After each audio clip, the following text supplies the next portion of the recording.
नमस्कार मित्रों, कैसा रहा कल का आपका एलडीसी का पेपर? That's good. मुझे पूरा यकीन है कि आप लोगों का पेपर बहुत अच्छा रहा होगा। पेपर काफ़ी एक्सपेक्टेशन के अकॉर्डिंग ही था और पिछले पेपर की तरह इस पेपर में भी आपके अधिकांशतः मैंने नोटिस किया है कि ट्रांसफॉर्मेशन पे बहुत फोकस किया गया था। तो दोस्तों, आज इस पेपर का हम एनालिसिस करने जा रहे हैं और इस एक्सपेक्टेशन के साथ कि जो अभी आपके एलडीसी के 2-3 पेपर्स और होने बाकी हैं, उस पे जो हमारे भाई प्रिपरेशंस कर रहे हैं वो काफ़ी अच्छा स्कोर कर पाए इंग्लिश में। इसी एक्सपेक्टेशन के साथ मैं इस पूरे पेपर को आपके बीच में आज एनालाइज करूँगा और आई एम वेरी श्योर कि आप लोग इस पेपर को अच्छी तरह से जब मैं सॉल्व करूँ, आप अपना पूरा फोकस बनाकर एक एक क्वेश्चन पे ऊपर आप अपना फोकस बनाते हुए उसे समझेंगे कि किस तरह से आपको क्वेश्चंस जो नेक्स्ट पेपर्स हैं उनमें पूछे जा सकते हैं। और आई एम श्योर कि आप बहुत कुछ सीखने वाले हैं इस एनालिसिस से। तो चलिए, let us begin our analysis. Are you ready? शुरू करता हूँ। ओके, चलिए, ये रहा आपके सामने फर्स्ट क्वेश्चन। दोस्तों, इसमें आपको पूछा गया था कि select the most appropriate determiner. आप सभी जानते हैं डिटरमिनर्स के बारे में। जनरली आर्टिकल्स भी डिटरमिनर का ही एक पार्ट हैं, साथ में जो पॉजेसिव एडजेक्टिव्स हैं वो भी डिटरमिनर्स का ही पार्ट हैं। आपको काफ़ी इजी लेवल के क्वेश्चन पूछे गए थे। पहला क्वेश्चन आपसे पूछा गया था कि there was not food in the house. Okay, अब इसमें आपको 4 ऑप्शंस दिए गए थे, उन पर थोड़ा सा डिस्कस करेंगे। जैसे आपको पहला ऑप्शन दिया गया था लिटिल। दोस्तों, आप जानते हैं कि लिटिल और फ्यू ऑलरेडी नेगेटिव वर्ड्स हैं, तो इनको जब हम सेंटेंस में यूज़ करते हैं तो उसमें नॉट नहीं आ सकता। जैसा आपको नॉट दिया हुआ है तो ये ऑप्शन नहीं, ये बिल्कुल गलत ऑप्शन। उसके बाद आपको दिया मोर, तो नॉट मोर, और उसके बाद जनरली मोर कंपैरेटिव डिग्री बनता है तो उसमें फिर देन भी आना चाहिए, लेकिन यहाँ कोई कंपैरिजन हो नहीं रहा है। Enough, there was not enough food in the house. It may be correct, पहले डिस्कस करते हैं। और उसके बाद में चौथा है मच। ओके, लेकिन इनफ दोस्तों जनरली हम पॉजिटिव सेंस में यूज़ करते हैं, तो ये ऑप्शन भी आपके लिए ज़्यादा सूटेबल नहीं है। अब आपको मैं एक छोटी सी टिप देना चाहूँगा कि यदि सेंटेंस नेगेटिव हो, प्लीज़ रिमेंबर, यदि सेंटेंस नेगेटिव हो तो उसमें जनरली हम एनी यूज़ करते हैं, लेकिन ऑप्शन में एनी नहीं होने पर आपको 100% मच और मैनी दिया होगा। याद रखिएगा, ऑप्शन में एनी नहीं होने पर नेगेटिव और इंटरोगेटिव सेंटेंसेस में आपको मच या मैनी जरूर दिया होगा और वो सबसे अप्रोप्रिएट ऑप्शन होगा। याद रखिएगा, इंटरोगेटिव और नेगेटिव सेंटेंसेस में, एक बार फिर मैं बता रहा हूं, ऑप्शन में एनी नहीं होने पर नाउन के अकॉर्डिंग, अगर नाउन काउंटेबल है तो आप मैनी यूज कीजिए, और नाउन अनकाउंटेबल है, जैसा कि आप देख रहे हैं फूड, यहां पर अनकाउंटेबल नाउन है, तो फूड के लिए यहां सबसे सूटेबल ऑप्शन इस सेंटेंस में आपके होगा नेगेटिव में मच। Is it clear? इस नेगेटिव सेंटेंस में सबसे सही आंसर जो था वो था मच, और आई होप आपने सही किया होगा। नेक्स्ट क्वेश्चन की तरफ बढ़ते हैं।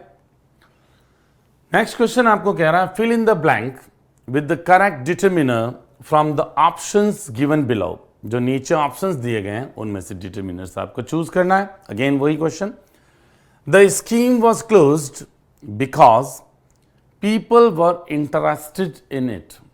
देखिए, काफी इजी क्वेश्चन है। The scheme was closed, scheme को बंद कर दिया गया, बिकॉज फिर डैश डैश देकर पूछा है people were interested in it, लोग इसके अंदर इंटरेस्टेड थे। अब आप बताइए कि जब हम एक पॉजिटिव सेंटेंस में नेगेटिव सेंस देना चाहते हैं तो कौन से 2 डिटरमिनर सबसे अप्रोप्रिएट होते हैं?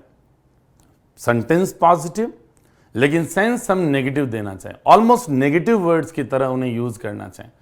जी हाँ दोस्तों, उसमें फ्यू और लिटिल ये दोनों नेगेटिव वर्ड्स हैं जो एक पॉजिटिव सेंटेंस में आप देख सकते हैं स्कीम को बंद कर दिया गया, तो ऑब्वियसली लोग उसमें इंटरेस्टेड नहीं थे, तो हमें नहीं का सेंस देना है यहां पर। अब फ्यू, जैसा कि आप जानते हैं, नहीं का सेंस देता है, अ फ्यू पॉजिटिव सेंस में यूज करते हैं तो ये यूज नहीं होगा। अ लिटिल भी हम पॉजिटिव सेंस में यूज करते हैं, ये भी नहीं होगा, और नन सिंगुलर होता है, नॉट वन के सेंस में उसको यूज करते हैं, तो वन पीपल होता नहीं, इसलिए ये भी ऑप्शन नहीं। तो करेक्ट ऑप्शन कौन सा था? फ्यू। और आई होप आपने इसमें फ्यू ही किया होगा। आगे बढ़ता हूं मैं नेक्स्ट क्वेश्चन की ओर। क्लियर? नेक्स्ट क्वेश्चन है fill in the blank with the suitable preposition. Prepositions हर एग्जाम में आपसे कम से कम 3 पूछते हैं। इस पेपर में भी था, इससे पहले वाले पेपर में भी था। देयर इज अ वॉल, उसके बाद ब्लैंक है, the house and the tree. याद आया कुछ? सबसे पहले इसको देखिए, एंड। अब मुझे बताइए कौन से प्रेपोजिशन के साथ एंड का कॉम्बिनेशन है? बहुत इजी क्वेश्चन। ये बता रहा है हाउस और ट्री, तो मान लीजिए ये ट्री है, ओके, और ये हाउस है, ओके। ये स्थिति है हाउस की, और कह रहा है कि देयर इज अ वॉल, एक दीवार है, ये दीवार, ओके।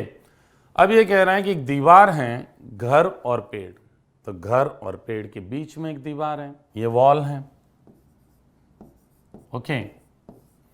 तो दो संज्ञाओं के बीच में जब कोई वस्तु होती हैं तो कौन सा प्रीपोजिशन यूज करते हैं? बिटवीन। तो इसमें काफी क्लियर है, अंडर हो नहीं सकता क्योंकि घर के नीचे तो होती नहीं है, बिल्कुल रॉन्ग ऑप्शन। इन होता नहीं, पेड़ और घर दोनों में कैसे होगी, और आफ्टर भी यहाँ कोई सेंस में नहीं। तो क्लियर है काफी, इसमें बिटवीन का यूज होगा, और इसमें कहीं कोई कंफ्यूजन मुझे नहीं लगता आपको हुआ होगा। नेक्स्ट क्वेश्चन की तरफ बढ़ते हैं, okay. Choose the correct preposition. Again फिर से प्रेपोजिशन का क्वेश्चन है, okay. My younger sister was born the eve of Diwali. काफी अच्छा क्वेश्चन आपको दिया गया है। इसमें दोस्तों जनरली क्या होता है कि upon the evening, the morning, इनसे पहले जनरली हम इन यूज करते हैं, लेकिन एक फ्रेज इंग्लिश में है दोस्तों। अगर इसका फ्रेज के बारे में आपको जानकारी है तो ये क्वेश्चन आप काफी इजीली सॉल्व कर सकते थे। ऑन द ईव ऑफ, याद रखिएगा, ऑन द ईव ऑफ।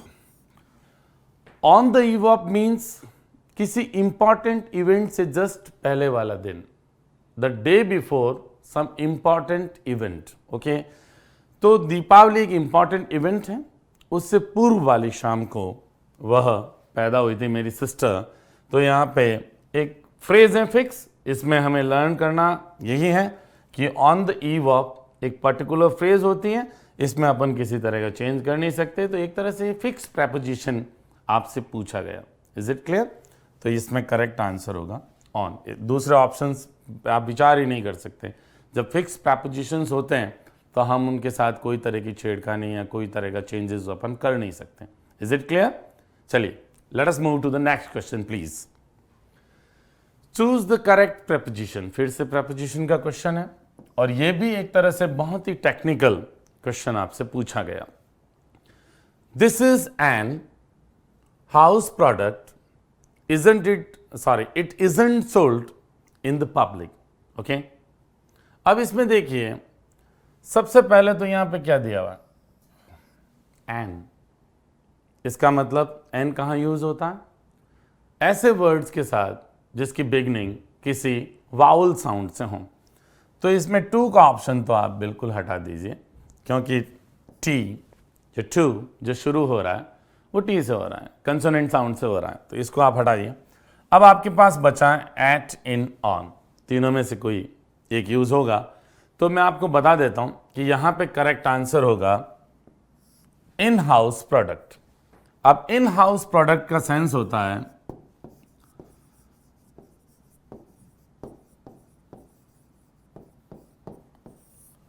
ऐसा प्रोडक्ट जो किसी ऑर्गेनाइजेशन के अंदर ही यूज होने के लिए उसको मैन्युफैक्चर किया जाता है।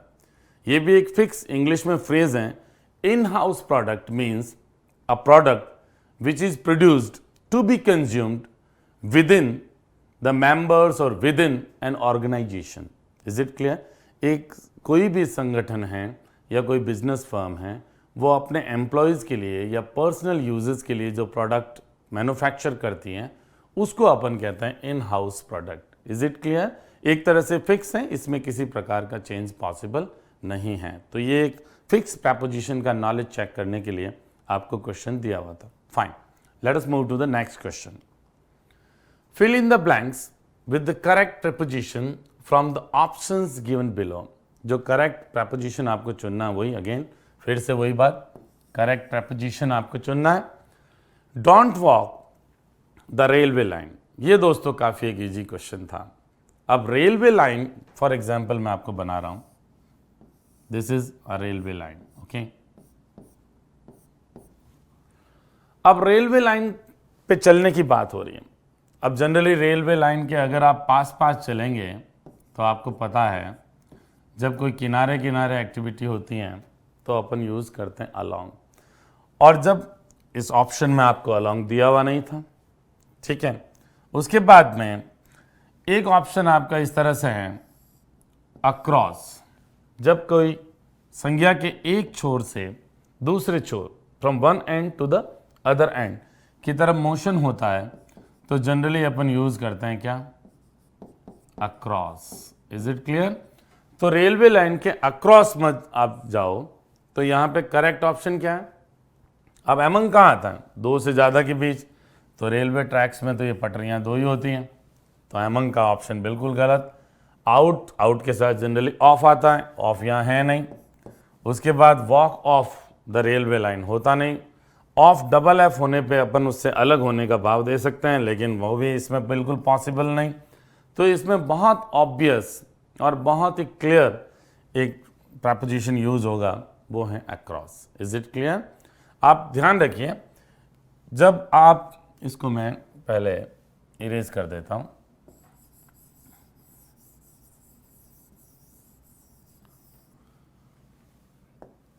ध्यान रखिएगा कि जब अपन, जैसे ये रोड है फॉर एग्जाम्पल, एक बार फिर मैं इसको एक्सप्लेन कर देता हूं।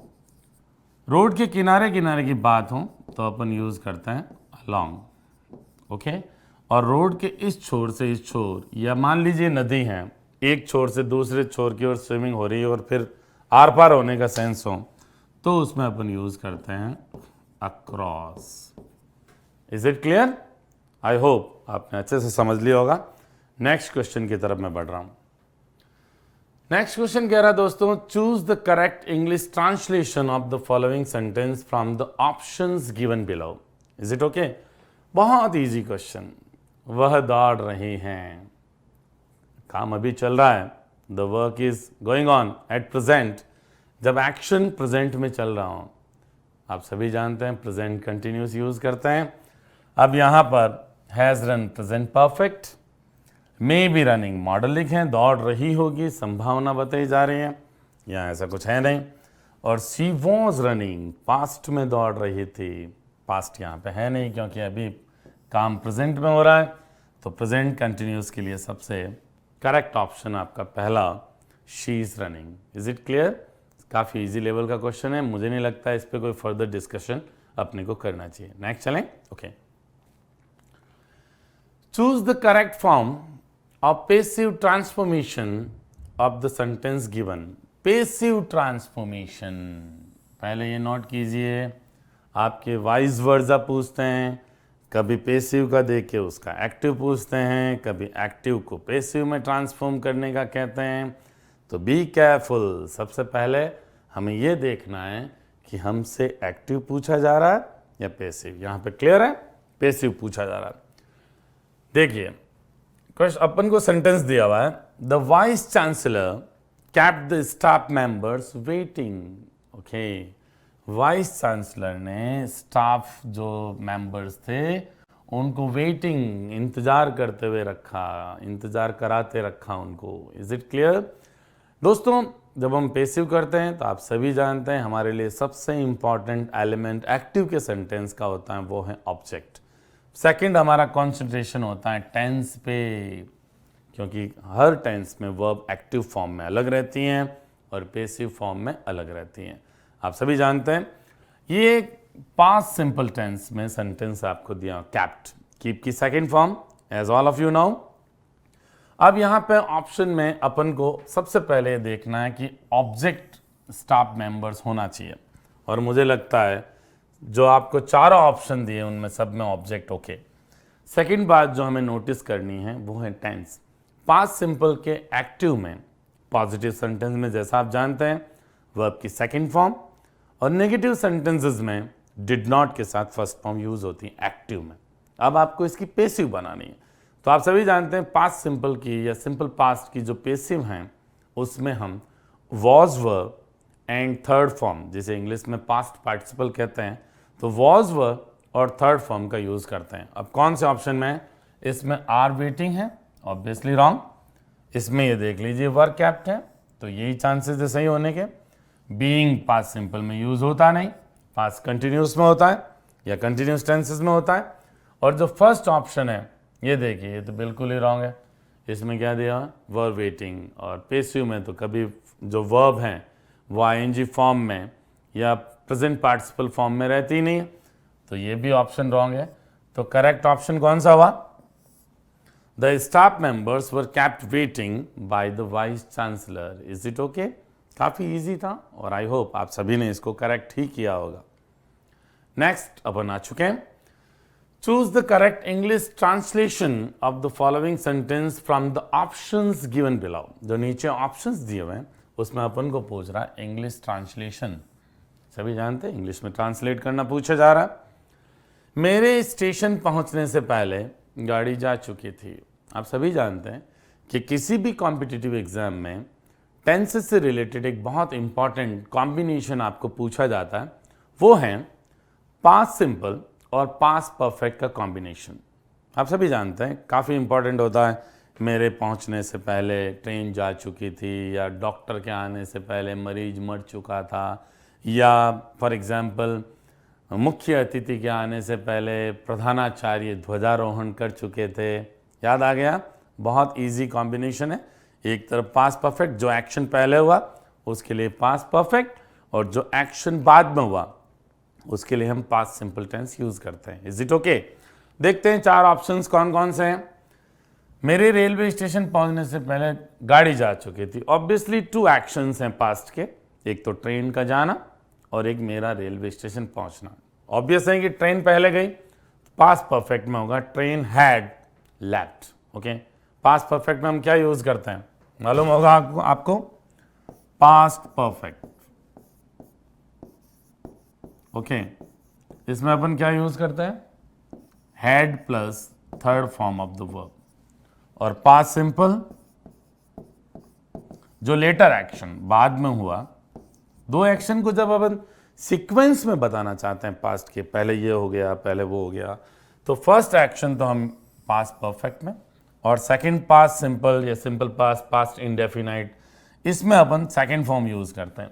तो मैं रेलवे स्टेशन देरी से पहुंचा तो इसमें आई रीच्ड होगा, और ट्रेन पहले पहुंच गई तो इसमें पास्ट परफेक्ट होगा। याद रखिएगा, जब दो एक्शंस पास्ट के उनको हम सिक्वेंशियल वे में प्रेजेंट करना चाहें कि भाई ये पहले हुआ ये बाद में हुआ, तो याद रखिए जो पहले हुआ उसको पास्ट परफेक्ट में, और जो बाद में हुआ उसको पास्ट इंडेफिनाइट में अपन एक्सप्रेस करते हैं। Is it okay? तो अब देखते हैं करेक्ट ऑप्शन। इसमें हैड बीन लेफ्ट दिया हुआ है। आपको पता है बीन पेसिव में बनता है, जबकि लीव की पेसिव बनती नहीं, इंट्रांजिटिव वर्ब है। ओके, तो ये ऑप्शन ठीक नहीं है। नेक्स्ट ऑप्शन आपका है the train had left before I reach the station. देखिए, ट्रेन हैड लेफ्ट पहले गई, ठीक है, पास्ट परफेक्ट। ओके, और बाद में आई रीच्ड, मैं बाद में पहुंचा, बिल्कुल ठीक है, पास्ट सिंपल। तो ऑप्शन तो यही होना है। थर्ड में ये देखिए द ट्रेन लेफ्ट, ये पास्ट सिंपल में दे दिया, that is wrong. The train has left, ये है एज प्रेजेंट की तो बात ही नहीं हो रही भैया, तो प्रेजेंट में कैसे होगा? तो ये भी ऑप्शन आपके लिए बिल्कुल सही नहीं है। तो करेक्ट ऑप्शन इसमें था second. Is it clear? The train had left before I reached the station. Is it okay और not? Understood? Fine, let us move to the next one. Choose the correct option given below नीचे जो options दिए हैं उसके लिए correct option अपन को चुनना है। देखते हैं क्या कहते हैं। Ranveer asked what her name was. Ranveer ने पूछा कि व्हाट हर नेम वाज। कैसा कंस्ट्रक्शन है ये देखिए, आस्क्ड आ चुका है, फिर ये कंजंक्शन जो बीच में लगा हुआ है किस तरफ इशारा करता है? Yes, indirect speech. Indirect speech already बनी हुई है और हमें कह रहा है change into direct speech. Is it clear? अब इसका देखना पड़ता है कि डायरेक्ट स्पीच में क्या सेंटेंस रहा होगा जिससे उसका इनडायरेक्ट स्पीच ऐसा बना। तो सबसे पहले हम इसको तोड़ के देखते हैं। रणवीर ने पूछा ना, तो इसका मतलब उसने कहा रणवीर सैड। ये आपके हो गया। किसको कहा ये नहीं बताया हुआ। ओके, रिपोर्टिंग वर्ब का ऑब्जेक्ट यहाँ पे नहीं है, हमने भी नहीं यूज किया, सीधा हमने इन्वर्टेड कॉमा बना दी। What her name was. अब देखिए, तो कोई भी किसी का नाम पूछेगा तो वो इंटरोगेटिव फॉर्मेट में चलेगा। डायरेक्ट स्पीच में इंटरोगेटिव सेंटेंसेस होते हैं, आप जानते हैं। व्हाट, फिर वो हेल्पिंग वर्ब यूज करेगा। वॉज हम किसका बनाते हैं आपको पता होगा, हम इज़ेमार को ही वॉज वर्ब में चेंज करते हैं इनडायरेक्ट स्पीच में। तो अब मैंने यहाँ पे वापस इसको इंटरोगेटिव फॉर्म में लिया। और आप सभी जानते हैं कि जब हम डायरेक्ट स्पीच को इनडायरेक्ट स्पीच में बदलते हैं, आप सभी जानते हैं, तो क्या करते हैं, हम इंटरोगेटिव सेंटेंस को एजर्टिव में बना देते हैं, एजर्टिव में बदल देते हैं। तो यहाँ पे ऑब्वियसली इज यहाँ था ओरिजिनल सेंटेंस में और हमने उसको एजर्टिव फॉर्म में लिया, क्योंकि इनडायरेक्ट स्पीच में जो भी सेंटेंसेस वापस बनते हैं डायरेक्ट स्पीच से जब हम बदलते हैं इनडायरेक्ट स्पीच में, तो सेंटेंसेस जो होते हैं इंटरोगेटिव उनको आप एजर्टिव में बदलते हैं। आप सभी जानते हैं कि ये जो हम कंजंक्शन यूज करते हैं उसके पास हमें हेल्पिंग वर्ब दी हुई होती है, लेकिन हम उसको पीछे ले जाते हैं जब इनडायरेक्ट स्पीच बनाते हैं एजर्टिव करने के लिए। तो ये सब्जेक्ट आपको देखिए सब जगह हर नेम ही दिया हुआ, तो सब्जेक्ट यही मानना what is her name. Okay, ये सेंटेंस था बेसिक, इंटरोगेटिव था, क्योंकि डायरेक्ट स्पीच में इंटरोगेटिव स्टेटमेंट्स होते हैं, लेकिन जब हम उनको इनडायरेक्ट स्पीच में बदलते हैं तो आप सभी जानते हैं कि वो एजर्टिव में बदल जाते हैं, क्योंकि फर्दर हम आगे किसी से इंटरोगेशन नहीं करते हैं। ऑब्वियस रीजन यही है। तो यहाँ पे करेक्ट ऑप्शन कौन सा, व्हाट इज हर नेम, ये पूछा होगा। ऑब्वियसली डायरेक्ट स्पीच ये था। देखते हैं व्हाट वॉज नहीं होगा, क्योंकि इज़ेमार को हम वॉज वर्ब में बदलते हैं। Is it clear? तो ये नहीं होगा। व्हाट इज हर नेम, ये ऑप्शन मुझे बिल्कुल ठीक लग रहा है, पहले ही टिक कर देता हूं। अब ये देखिए व्हाट हर नेम वॉज इसमें पीछे दिया हुआ है, जो कि पॉसिबल है नहीं। और फिर ये देखिए मार्क ऑफ इंट्रोगेशन भी है, तो इंटरोगेटिव में तो भाई सब्जेक्ट से पहले हेल्पिंग वर्ब यूज होती है ना, यहाँ वो यहाँ पे है नहीं। Ranveer asked what is her name. अब ये ठीक है, लेकिन इसमें आप देखिए मार्क ऑफ इंटरोगेशन कहाँ है, प्रश्नवाचक चिन्ह कहाँ है, तो ये भी ऑप्शन रॉन्ग है। ये रॉन्ग हो गया, ये रॉन्ग हो गया, ये करेक्ट है, ये भी रॉन्ग हो गया। तो करेक्ट ऑप्शन कौन सा था, सेकंड। Is it clear? देखिए इसमें मैंने आपको बताया था वाइज वर्सा पूछते हैं, कभी आपको डायरेक्ट स्पीच देके इनडायरेक्ट स्पीच बनवाते हैं या करेक्ट ऑप्शन ढूंढने का कहते हैं, कभी आपको इनडायरेक्ट स्पीच ऑलरेडी दे देते हैं और कहते हैं कि इसका डायरेक्ट स्पीच में क्या रहा होगा। तो यहाँ पे करेक्ट ऑप्शन यही है। Is it clear? नेक्स्ट की तरफ बढ़ूं, समझ गए अच्छे से? नेक्स्ट पेपर के लिए सारी टिप्स याद रखनी है आपको। ओके,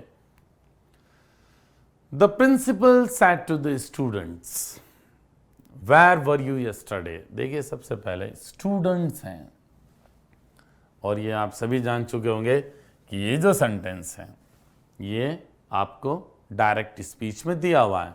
इधर आपको रिपोर्टिंग वर्ब दी हुई है, इधर आपको रिपोर्टेड स्पीच दिया हुआ है। ओके, अब ये कह रहा है इसको इनडायरेक्ट स्पीच में बदलना है, अच्छे से समझना आपको। अब देखिए ऑब्वियस है कि ये आपको एक इंटरोगेटिव सेंटेंस दिया हुआ है। आप सभी को पता है कि जब हम डायरेक्ट स्पीच को इनडायरेक्ट स्पीच में बदलते हैं तो हमें 5 तरह के सेंटेंसेस वो दे सकते हैं। ओके, एजर्टिव साधारण जो हम दैट से जोड़ते हैं, सेट टू का टोल्ड करते हैं, आप सभी जानते हैं।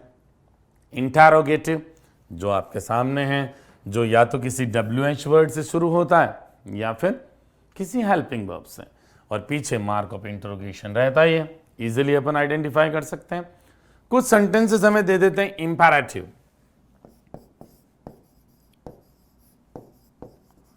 इंपैरेटिव में आप सभी जानते हैं कि एक तो वर्ब की फर्स्ट फॉर्म से शुरू होते हैं सेंटेंसेस, एक डोंट से शुरू होते हैं। ओके, इसको मैं सही लिख देता हूं। ओके, डोंट से शुरू होते हैं। कुछ इंपैरेटिव सेंटेंसेस आपको पता है प्लीज या काइंडली से भी शुरू होते हैं, कह रहे हैं ना। कुछ सेंटेंसेस आपको पता है लेट से शुरू होते हैं, ऑलवेज नेवर से भी होते हैं। तो ये इंपैरेटिव सेंटेंसेस होता है। तो दोस्तों मेरी आपको एडवाइस है कि जब भी आप डायरेक्ट स्पीच को इनडायरेक्ट स्पीच में बदलने का क्वेश्चन देखें, आपको सबसे पहले ये फोकस करना चाहिए कि मुझे जो रिपोर्टेड स्पीच में सेंटेंस दिया हुआ वो कैसा है, वो समझना बहुत ज़रूरी है। उसी के आधार पे हम कंजंक्शंस डिसाइड करते हैं, उसी के आधार पे हम सेट टू को किस में बदलें ये सब देखते हैं। जैसे यहाँ सेट टू दिया हुआ है, अब आपको पता है कि ये जो एक इंटरोगेटिव सेंटेंस है इसमें सेट टू को हमेशा हम आस्क्ड में बदलते हैं। तो दिया होगा, ये देखिए दिया हुआ है आस्क्ड, 4 ऑप्शन में दिख रहा है मुझे, ठीक है। उसके बाद नेक्स्ट इसकी बात इंपॉर्टेंट ये है कि यदि सेंटेंस कोई हेल्पिंग वर्ब से शुरू हो रहा है तब तो आप इफ या वेदर से जोड़ते हैं, लेकिन यहाँ पे तो WH वर्ड से शुरू हो रहा है। तो WH वर्ड से शुरू होने वाला हर इंटरोगेटिव सेंटेंस जब अपन इनडायरेक्ट स्पीच बनाते हैं तो वो WH वर्ड ही हम एज ए कंजंक्शन यूज करते हैं। Is it clear? तो हम देखेंगे इसमें वेयर मुझे चारों सेंटेंस में दिख रहा है, यहाँ भी, यहाँ भी, यहाँ भी, यहाँ भी, कोई प्रॉब्लम नहीं, ठीक है। अब याद रखिए सबसे इंपॉर्टेंट बात, जैसा अभी मैंने प्रीवियस आपको जो क्वेश्चन सॉल्व कराया उसमें भी बताया था कि हमेशा आपको सब्जेक्ट से पहले वहां पे हेल्पिंग वर्ब दिया होगा। कोई भी इंटरोगेटिव में पहले यूज होती है सब्जेक्ट से हेल्पिंग वर्ब, और जब हम इसका इनडायरेक्ट स्पीच बनाते हैं तो ये एजर्टिव बन जाता है। ओके, एजर्टिव बनने के लिए यह हेल्पिंग वर्ब सब्जेक्ट के पीछे जाती है। समझ में आ रहा है आपके? अब ये अलग बात है कि इजे मार्क हम वॉज वर करते हैं, ये सारी चीज़ें याद करने की होती हैं। हैज़ हैव का हम हैड करते हैं, विल शैल इनका फ्यूचरिटी के सेंस में वुड करते हैं। ये सारी बातें आई एम श्योर आप सभी जानते हैं, और आपको पता ही होगा वॉज वर को हम हैड बीन में बदलते हैं। Is it clear? तो अब ऑप्शन में हैड बीन कहाँ है, पहले मैं वो ढूंढ लेता हूँ। ये ऑप्शन बिल्कुल ठीक नहीं है कि वर का वर दिया हुआ है। ओके, इसमें हैड बीन है। ओके फाइन, ये हो सकता है, लेकिन अभी और भी चीज़ें देखनी है अपन को। इसमें वर का वर दिया हुआ है, बिल्कुल ठीक नहीं। इसमें भी हैड बीन दिया हुआ है, लेकिन ये नोट कीजिए वापस इंटरोगेटिव रखा हुआ है। यस्टरडे को भी चेंज नहीं किया गया है। यस्टरडे को अपन आप जानते हैं कि या तो द प्रीवियस डे में बदलते हैं या द डे बिफोर में बदलते हैं, दोनों एक ही चीज़ होती हैं। तो अगर हम इसको एट फर्स्ट साइड देखें तो ऑप्शन यही बिल्कुल अप्रोप्रिएट है और बिल्कुल उचित है। बस आपको यही समझना है कि जब आप इंटरोगेटिव सेंटेंसेस का इनडायरेक्ट स्पीच करें दोस्तों, याद रखिएगा, तो जब भी आप WH वर्ड देखें या इफ या वेदर हो सकता है अगर हेल्पिंग वर्ब से शुरू हो, तो आपको देखना है कि आपके इस कंजंक्शन के पास सब्जेक्ट पहले यूज करें, और सब्जेक्ट में इसने दे किसको कहा है? स्टूडेंट को। इस पे भी डिस्कस कर लेते हैं।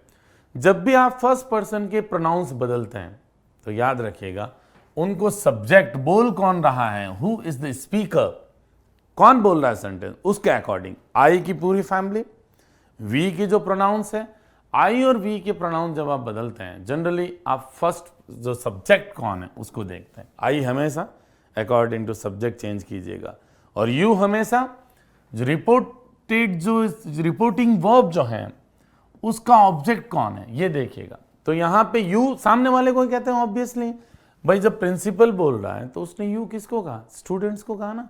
तो स्टूडेंट्स प्लूरल है, बहुवचन है। ओके, तो प्लूरल को अपन दे मान के चलते हैं, उसके लिए करेक्ट जो प्रोनाउन होता है वो दे होता है। तो यहाँ पे दे बिल्कुल ओके, और वॉज वर को बाकायदा पीछे ले गया अगला और हैड बीन किया गया। Is it okay? और उसके बाद में the day before, the previous day या the day before, both are equivalent, कोई प्रॉब्लम नहीं है। तो इसमें करेक्ट ऑप्शन है सेकंड। क्लियर? समझ गए होंगे अच्छी तरह से? फाइन, ओके आगे बढ़ूं। नेक्स्ट है change the following sentence from direct to indirect speech, फिर से वही डायरेक्ट स्पीच को इनडायरेक्ट स्पीच में बदलना। He said alas I am undone. Okay, undone समझ गए, बर्बाद हो गया। Okay fine. He said alas, आपको पता है कैसा सेंटेंस है? Exclamatory sentence, exclamatory. ओके, आपको पता ही है, ब्राउ, हुर्रे, अलास, ओ, आ, ऐसे एक्सप्रेशंस कौन से सेंटेंस के शुरू में होते हैं? ये सब इंटरजेक्शंस हैं। क्लियर? तो इंटरजेक्शन अपन डालते हैं, किसी भी एडजेक्टिव सेंटेंस से पहले यूज करते हैं तो एक्सक्लेमेशन बन जाता है, इसलिए इनको अपन एक्सक्लेमेटरी सेंटेंसेस की तरह ट्रीट करते हैं। ओके, अब अलास आप सभी जानते हैं दुख की बात है, हुर्रे जॉय की बात होती है, ये सभी आप अच्छी तरह से जानते हैं। ही said alas I am undone. Okay, अब देखिए सैडली वाला ऑप्शन ठीक है, उसने दुख से कहा। अब यहाँ पे कंजक्शन दैट यूज होगा। आपको पता ही है कि जो एक्सक्लेमेटरी सेंटेंसेस होते हैं उनका जब अपन इनडायरेक्ट स्पीच बनाते हैं तो कंजंक्शन के रूप में दैट को यूज करते हैं। ओके, यहाँ भी ठीक है। आई कौन है? बोलने वाला ही ऑब्वियस, अभी मैंने बताया। आई जो फर्स्ट पर्सन का प्रोनाउन है उसको सब्जेक्ट के अकॉर्डिंग चेंज करते हैं। उसके बाद में एम, आपको पता है जब इजेमार या रिपोर्टिंग वर्ब जब पास्ट में होती है तो अपन जो प्रेजेंट के टेंसेज हैं रिपोर्टेड स्पीच में उसको पास्ट में बदलते हैं, तो इजेमार का वॉज वर्ब होता है। ठीक है, अब ये ब्रोक चेंज कैसे कर दिया? एम डन का ऐसा कोई रूल नहीं, ये ऑप्शन नहीं होगा। उसके बाद देखते हैं he said sadly that he was undone. ठीक है, अब इसमें सैड एक प्रॉब्लम कर रहा है, क्योंकि सैड को अपन एक्सक्लेमेटरी सेंटेंस से तो ऑब्वियसली एक्सक्लेम्ड करते हैं। अगला ऑप्शन है he exclaimed sadly that he was undone. This is quite okay, मुझे बिल्कुल ठीक लग रहा है। उसके बाद he exclaimed sadly that he was broke. ये देखिए, ये ब्रोक वर्ड चेंज करना बिल्कुल मुनासिब नहीं है, तो यहाँ पे ये भी ऑप्शन नहीं। ये भी ऑप्शन क्यों नहीं था? क्योंकि ये ऑप्शन क्यों नहीं था? इसमें साइड का साइड ही रख लिया गया है, तो ये ऑप्शन भी नहीं, तो ऑब्वियस है करेक्ट ऑप्शन होगा इसमें थर्ड। Is it clear? अच्छे से समझ रहे हैं? नेक्स्ट पेपर के लिए बी प्रिपेयर्ड, ये सारे टिप्स बहुत काम आने वाले हैं। ओके दोस्तों, नेक्स्ट क्वेश्चन आपके सामने है, choose the correct negative transformation of the assertive sentence given below without changing the meaning. आपको पता ही है कि जब अपन ट्रांसफॉर्मेशन करते हैं तो उसका सोल ही यही होता है कि उसका मीनिंग चेंज नहीं होना चाहिए, और आप सभी इस चीज़ को अच्छी तरह से जानते हैं। ये कह रहा है Brutus loved Caesar. Okay, Brutus है वो प्यार करता था सीजर से। तो कुछ सेंटेंसेस ऐसे होते हैं जिसमें अपन को वर्ब को नाउन बनाना पड़ता है। जैसे मान लीजिए कोई किसी से कह रहा है कि आई लव यू, तो उसको जब अपन नेगेटिव ट्रांसफॉर्मेशन करेंगे तो होगा आई am not without love for you. Okay, तो वही ऑप्शन है और काफ़ी इजी, काफ़ी पॉपुलर भी हैं ये जैसे कि Brutus had no love for Caesar, ये नहीं हो सकता क्योंकि इसका मीनिंग बदलना। ये कह रहा है सीजर से प्यार करता था ब्रूटस। उसके बाद Brutus was not without love for Caesar, it is okay. Brutus too had no love, ये तो बिल्कुल ही नेगेटिव सेंस दे रहा है कि प्यार था ही नहीं। और ब्रूटस एंड सीजर बोथ, दोनों ही, had no love for one another. ऐसे मत कीजिए, बहुत प्यार करता था ब्रूटस। तो करेक्ट ऑप्शन आपके सामने सेकंड। Is it okay? मैंने फिर आपको बताया ट्रांसफॉर्मेशन के बहुत ज़्यादा क्वेश्चंस आने वाले हैं नेक्स्ट पेपर में। अभी तक जो 2 पेपर्स हुए उनमें ट्रांसफॉर्मेशन पे बहुत ज़्यादा क्वेश्चंस दिए गए थे आपको। Okay, choose the correct assertive form of the following sentence from the given options. Okay, tomorrow is not a holiday, क्या कह रहा है? सबसे पहले correct assertive form, assertive form पूछ रहा, बस कुछ नहीं और, ऑफ द फॉलोइंग सेंटेंस। अब एजर्टिव फॉर्म में अपन को पूछ रहा है, नेगेटिव दे रहा है, tomorrow is not a holiday, कल छुट्टी नहीं है। ओके, अब tomorrow will be a holiday, it is possible, हो सकता है। Tomorrow shall be a holiday, ये नहीं होगा ना, ये ऑप्शन नहीं, क्योंकि शैल जनरली अपन यूज नहीं करते, फर्स्ट पर्सन के साथ ही करते हैं फ्यूचरिटी के लिए। Tomorrow can be a holiday. Okay, can, ये मॉडलिंग एक्सप्रेशन कहाँ से आ गया? टेंस में सेंटेंस चल रहा था, सडनली मॉडल आ गया, तो ये ऑप्शन बिल्कुल ओके नहीं। उसके बाद tomorrow is a holiday. Okay, सीधा सीधा बस आपको एजर्टिव फॉर्म पूछा है। अब देखिए यहाँ पे इज है और यहाँ पर क्या है, विल बी, बस यही डिफरेंस है। अब जैसे टुमारो में जाते हैं अपन, तो इज नॉट ए हॉलीडे तो क्या होता है, जब फिक्स है कि आपके कैलेंडर में कोई छुट्टी नहीं हो तब आप प्रेजेंट सिंपल यूज करते हैं। लेकिन सडनली आप छुट्टी के जब डिक्लेरेशन करते हैं या एजर्ट करते हैं तो बेटर ऑप्शन होता है विल बी का। ओके, कि टुमारो इज अ हॉलीडे, ये भी ठीक है ऑप्शन, इसीलिए हमने यहाँ पे क्या किया, ये डाउटफुल क्वेश्चन है और ये डिलीट होना चाहिए, क्योंकि इसमें दो दो ऑप्शन है जो पॉसिबली दोनों हो सकते हैं। Is it clear? तो देखते हैं इस पर क्या डिसीजन होता है। नेक्स्ट क्वेश्चन की तरफ हम बढ़ते हैं, क्योंकि हम इस पर कुछ डिसाइड नहीं कर सकते। Change from assertive to negative, बिल्कुल साफ है, एजर्टिव टू नेगेटिव आपको ट्रांसफॉर्म चेंज करना। Okay, he is cleverer than me, कौन सी डिग्री, कंपैरेटिव डिग्री में आपको दिया है, कंपैरेटिव डिग्री में आपसे पूछा गया। ओके, आपको पता है कि जब दो सिमिलर नाउन्स या प्रोनाउन के बीच में कंपैरिजन होता है तो हम उस बात को जब पॉजिटिव से नेगेटिव या नेगेटिव में पॉजिटिव में बदलते हैं तो डिग्री बदलनी पड़ती है। हमेशा ध्यान रखिए कि ये जो आप नेगेटिव बनाएंगे, मी को आप आगे लाएंगे, क्या बन जाएगा, आई, ऑब्वियस। उसके बाद में आपको इसे मार वापस यूज़ करना है तो आई एम हो जाएगा। उसके बाद जब आपको पता है दोस्तों कि जब हम पॉजिटिव या कंपैरेटिव डिग्री को पॉजिटिव में या पॉजिटिव को कंपैरेटिव में बदलते हैं, ट्रांसफॉर्म करते हैं, इंटरचेंज करते हैं, तो सेंटेंस अगर पॉजिटिव है तो नेगेटिव बनता, नेगेटिव है तो पॉजिटिव बनता, आप सभी जानते हैं। तो यहाँ पे आई एम नॉट हो जाएगा। ओके, उसके बाद में आई एम नॉट वेरी क्लेवर, ये ही कहाँ गया, तो ये ऑप्शन बिल्कुल गलत। आई विल यहाँ है ही नहीं तो ये भी ऑप्शन ठीक नहीं।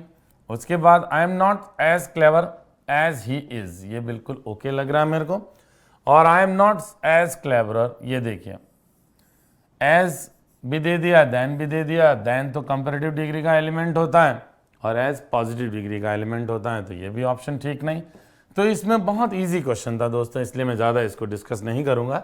इसमें करेक्ट ऑप्शन है third, I am not so. हालांकि यहाँ पे बेटर रहता अगर पेपर सेटर यहाँ पर सो यूज़ करता तो ज़्यादा बेटर रहता, लेकिन अब ऑप्शन में नहीं है। तो ये जो हमें जो चार ऑप्शंस प्रोवाइड किए गए हैं उसमें सबसे अप्रोप्रिएट हैं थर्ड ऑप्शन। ओके, और आपने वही किया होगा, मुझे मालूम है। Next, choosing the correct option, change the following sentence into assertive, assertive में बदलना है विदाउट चेंजिंग द मीनिंग। तो एजर्टिव कब होता है, जब आपको नेगेटिव दिया होगा। ओके, और ये देखिए नेगेटिव दिया, तो इसको एजर्टिव में बदलना, इट मीन्स पॉजिटिव सेंस में। Shyam has promised never to touch hard drink again, Shyam has promised never to touch hard drink again. Okay, फिर से हार्ड ड्रिंक नहीं छूने की उसने वादा किया, किसने, श्याम ने, कभी नहीं छुएगा। अब ये पहला ऑप्शन कह रहा है Shyam has promised to touch hard drink again, Shyam ने वादा किया है वापस छुएगा, बिल्कुल ऑप्शन सही नहीं है।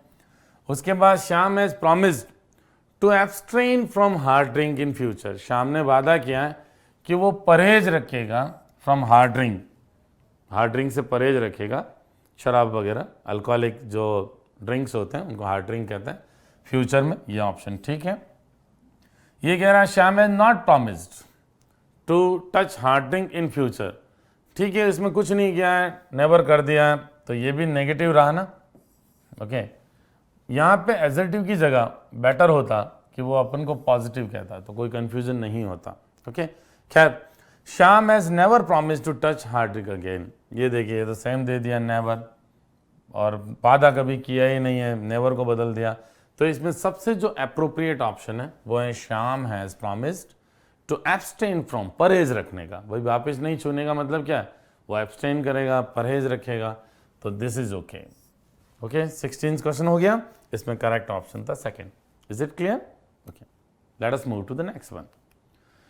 Change from interrogative to assertive, याद रखिए इंटरोगेटिव दिया हुआ है, उसको अपन को एजर्टिव में बदलना है। ओके, ठीक है। Who can be expected to submit the injustice, okay, किससे आशा की जाती है कि वो समर्पण कर दें, इनजस्टिस, अन्याय के प्रति समर्पण कर दें, अन्याय के सामने, ऐसा किससे एक्सपेक्ट किया जाता है? तो ध्यान रखिएगा, हु के साथ आप हेल्पिंग वर्ब जरूर देखिएगा, कैन ही जनरली दिया होगा, या विल भी दे सकते हैं कुछ सेंटेंस में, वहाँ पे नॉट नहीं हो तो हमें ध्यान रखना है कि जब इंटरोगेटिव सेंटेंस को अपन एडजेक्टिव में बदलते हैं, तो अगर इंटरोगेटिव पॉजिटिव है तो अपन को नेगेटिव नो वन या नो बडी चुनना है, और अगर ये नेगेटिव है, ठीक है, तो उसमें पॉजिटिव एवरीबडी। जैसे मान लो अपन को दे दिया who does not know Gandhi ji, Gandhi ji को कौन नहीं जानता, तो इसका मतलब एवरीबडी नोज गांधी जी। अब यहाँ पे हु कैन है तो अपन को नेगेटिव ऑप्शन चुनना है, तो नो वन वाला सही होगा, no one can be expected ऐसा बनेगा, तो एनी वन वाला बिल्कुल गलत है इसमें, no one can be expected ये बिल्कुल ठीक लग रहा है मुझे, no one should be, model change होता नहीं, शुड कुड दो ऑप्शंस में मॉडल चेंज कर दिए, तो करेक्ट ऑप्शन होगा आपके no one can be expected to submit to injustice. Is it okay? Next की तरफ बढ़ते हैं। Choose the correct Hindi translation of the following sentence from the options given below. Hindi translation चुनना काफी इजी है। You should do your work, okay, आपको अपना काम करना चाहिए, बहुत इजी है, इसमें अपना नहीं आया, योर के लिए, ओके, ये ऑप्शन नहीं, आपको अपना काम करना चाहिए, आपको आ गया यू, और अपना के लिए ये आ गया योर के लिए। Is it okay? उसके बाद आपको तुम्हारा, ये कॉम्बिनेशन नहीं है, और तुमको तुम्हारा, जनरली हम फॉर्मल लैंग्वेज में ऐसे एक्सप्रेशंस यूज करते हैं, है ना, तो हम असिस्ट नहीं रहना चाहते, एटिक्वेट मेंटेन करना चाहते हैं, तो इसमें करेक्ट ऑप्शन होगा सेकंड, आपको अपना काम करना चाहिए, you should do your work. Is it okay? काफी इजी था। नेक्स्ट आपके हैं fill in the blanks with the correct option. Correct option जो भी है उससे आपको खाली जगह, रिक्त स्थान भरना है, okay. She must herself to her new surroundings, उसे अपने आप को, अपना जो नया पास पड़ोस का वातावरण है, सराउंडिंग्स हैं, उससे क्या करना चाहिए? बिल्कुल सही कह रहे हैं। देखिए, चार सिमिलर दिखने जैसे वर्ड हैं। ये है अडॉप्ट। क्या मतलब होता है अडॉप्ट का? गोद लेना या अपनाना, गोद लेना या अपनाना, ओके। तो ये ऑप्शन अपने आप को गोद कैसे लेगी? ऑब्वियस है। उसके बाद एडेप्ट, सुना है आपने? एडेप्टेशन, अनुकूलन, अपने आस पड़ोस के वातावरण से अपन क्या करते हैं? एडेप्टेशन करते हैं, अनुकूलित होते हैं, जिस तरह का माहौल हो वैसे अपने आप को बदलते हैं, ओके। तो उसमें मॉडिफिकेशन करना अपने आप में, वो है अडेप्ट करना, यही ऑप्शन होना चाहिए सेंटेंस के हिसाब से। फिर भी दूसरे जो रिमेनिंग ऑप्शंस हैं उस पर भी डिस्कस कर लेते हैं। ये है अडेप्ट। पता है आपको अडेप्ट का मतलब क्या होता है? निपुण, एकदम जो एक्सपर्ट हो किसी चीज को करने में, स्किल्ड हो। तो ये एक्सपर्ट या स्किल्ड इसका होता है सेंस, ये एक एडजेक्टिव है, ओके, अडेप्ट। तो यहाँ पे एडजेक्टिव की जगह ही नहीं है, वैसे आपको पता है ये जो मॉडल ऑक्सिलरी है इसके जस्ट आगे आपको वर्ब यूज करनी है, तो ये ऑप्शन भी नहीं होगा। और एड्ज्यूर, एड्ज्यूर का मतलब समझते हैं आप? रिक्वेस्ट करना, विनती करना, तो ये भी रिक्वेस्ट के सेंस में होता है एड्ज्यूर का यूज। तो ये भी ऑप्शन, वर्ब तो है लेकिन अपने आप को क्या रिक्वेस्ट करेगी वो सराउंडिंग, तो क्लियर है, इसमें सिर्फ ऑप्शन है adapt. Is it okay? Adopt and adapt, इनमें थोड़ा सा डिफरेंस आपको पता होना चाहिए। अडॉप्ट गोद लेने को कहते हैं किसी को, किसी बच्चे को, और अडेप्ट जो है वो अपने आप को अनुकूलित करने को कहते हैं, ओके, मॉडिफाई करना अकॉर्डिंग टू एनवायरनमेंट और सम न्यू सिचुएशंस, ओके। तो क्लियर है, इसमें ऑप्शन है अडेप्ट। उसके बाद fill in the blanks with the correct option. जो करेक्ट ऑप्शन है ये कह रहा either the boy or the girl. पता है आपको, ये क्वेश्चन आपके हैं सब्जेक्ट वर्ब एग्रीमेंट से जुड़ा हुआ। इसमें क्या है आपको पता है? अगर एक छोटा सा फंडा याद है, आइदर और, नाइदर नॉ और नॉट ओनली बट आल्सो, याद रखिएगा 3, आइदर और, नाइदर नॉ और नॉट ओनली बट आल्सो। तो इसमें जब अपन आइदर और, ठीक है, उसके बाद में नाइदर नॉ और नॉट ओनली और बट आल्सो, इसमें क्या ध्यान रखने की बात है कि इसमें दो नाउन्स या प्रोनाउन सब्जेक्ट के रूप में होते हैं। एक तो आइदर के साथ दिया होता है, एक फिर और के साथ दिया होता है। नाइदर में भी एक सब्जेक्ट होगा, नॉर में भी एक होगा, नॉट ओनली में भी एक होगा और बट आल्सो में भी एक होगा। तो हम जब सेंटेंस में सब्जेक्ट इन कंजक्शन से जुड़े हों तो हमें सिर्फ सेकंड वाले को देखना है, सेकंड कौन है, बस उसके अकॉर्डिंग वर्ब यूज करना है। तो यहाँ पे either the boy or the girl, second कौन है, द गर्ल। अब गर्ल सिंगुलर है तो वर्ब यहाँ सिंगुलर चाहिए, वर हो नहीं सकता, आर हो नहीं सकता, हैव बीन होना नहीं क्योंकि हैव भी प्लूरल के साथ यूज होता है। तो करेक्ट ऑप्शन आपके यहाँ was. Is it clear? Subject verb agreement का क्वेश्चन था ये, बहुत इजी। ओके नेक्स्ट बढ़ते हैं और ये चीज़ें ध्यान रखिएगा प्लीज़। हाँ, आइदर ऑफ, नाइदर ऑफ के साथ प्लूरल नाउन आने पे याद रखिएगा verb singular, one of, either of, neither of, none of, इनके साथ सिंगुलर वर्ब यूज होती हैं, आप ये सब जानते हैं। उसके बाद चूज द इनकरेक्ट ऑप्शन, गलत ऑप्शन कह रहा है। इन 4 ऑप्शंस में से गलत कौन सा है वो पकड़ना है।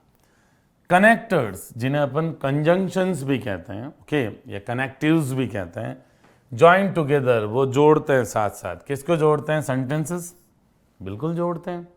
ठीक है, जैसे Ram is honest, Ram is poor yet he is honest, जुड़ गया ना यट से। तो यट, बट, एंड, ये सारे, दाओ, ऑल दो कंजक्शन से सेंटेंस जोड़ते हैं, बिल्कुल सही ऑप्शन है। सही मतलब ये सही कह रहा, अपन को इनकरेक्ट ढूंढना। ओके, वर्ड्स, 2 शब्दों को जोड़ते हैं, Ram and Shyam. Okay clear है, बिल्कुल जोड़ते हैं वर्ड्स, वर्ड जोड़ते हैं कंजक्शन। फ्रेजेस, जो वाक्यांश हैं, जैसे इन रेन एंड इन सन, या इन सन एंड इन रेन, जोड़ते हैं। ओके, तो ये भी जोड़ते हैं। फ्रेजेस, फ्रेजेस वाक्यांश होते हैं, 2-3 शब्दों से या 4 शब्दों की फ्रेज होती है जिसमें फाइनाइट वर्ब नहीं होती, याद रखिएगा। और प्रैपोजिशंस को नहीं जोड़ते, इन एंड ऑन और इस तरह से नहीं यूज होता। तो ऑब्वियसली प्रैपोजिशंस को नहीं जोड़ते हैं। अपन को इनकरेक्ट ऑप्शन पूछा था, इनकरेक्ट ऑप्शन है prepositions. Is it okay? Clear? Fine. Next, choose the correct option for the underline part of the sentence. Sentence का अंडरलाइन पार्ट है, उसके लिए करेक्ट ऑप्शन। इसमें कुछ न कुछ गड़बड़ है और अपन को करेक्ट पार्ट ढूंढना है, इसमें क्या करेक्शंस पॉसिबल हैं। देखिए, the man whom I sold my house was a cheat। तो मैन, जिसको मैंने मेरा घर बेचा, वो आदमी चीट था, धोखेबाज था। Is it okay? तो द मैन टू whom होना चाहिए, जिसको, टू whom, जिसके प्रति या जिसको का सेंस देना है। तो यहाँ पे टू whom I sell, ये रॉन्ग है क्योंकि यहाँ पे क्या दिया, फर्स्ट फॉर्म, और सेंटेंस चल रहा है आपका पास्ट में। ओके, तो पास्ट में ही बेचा था, तो ये ऑप्शन नहीं।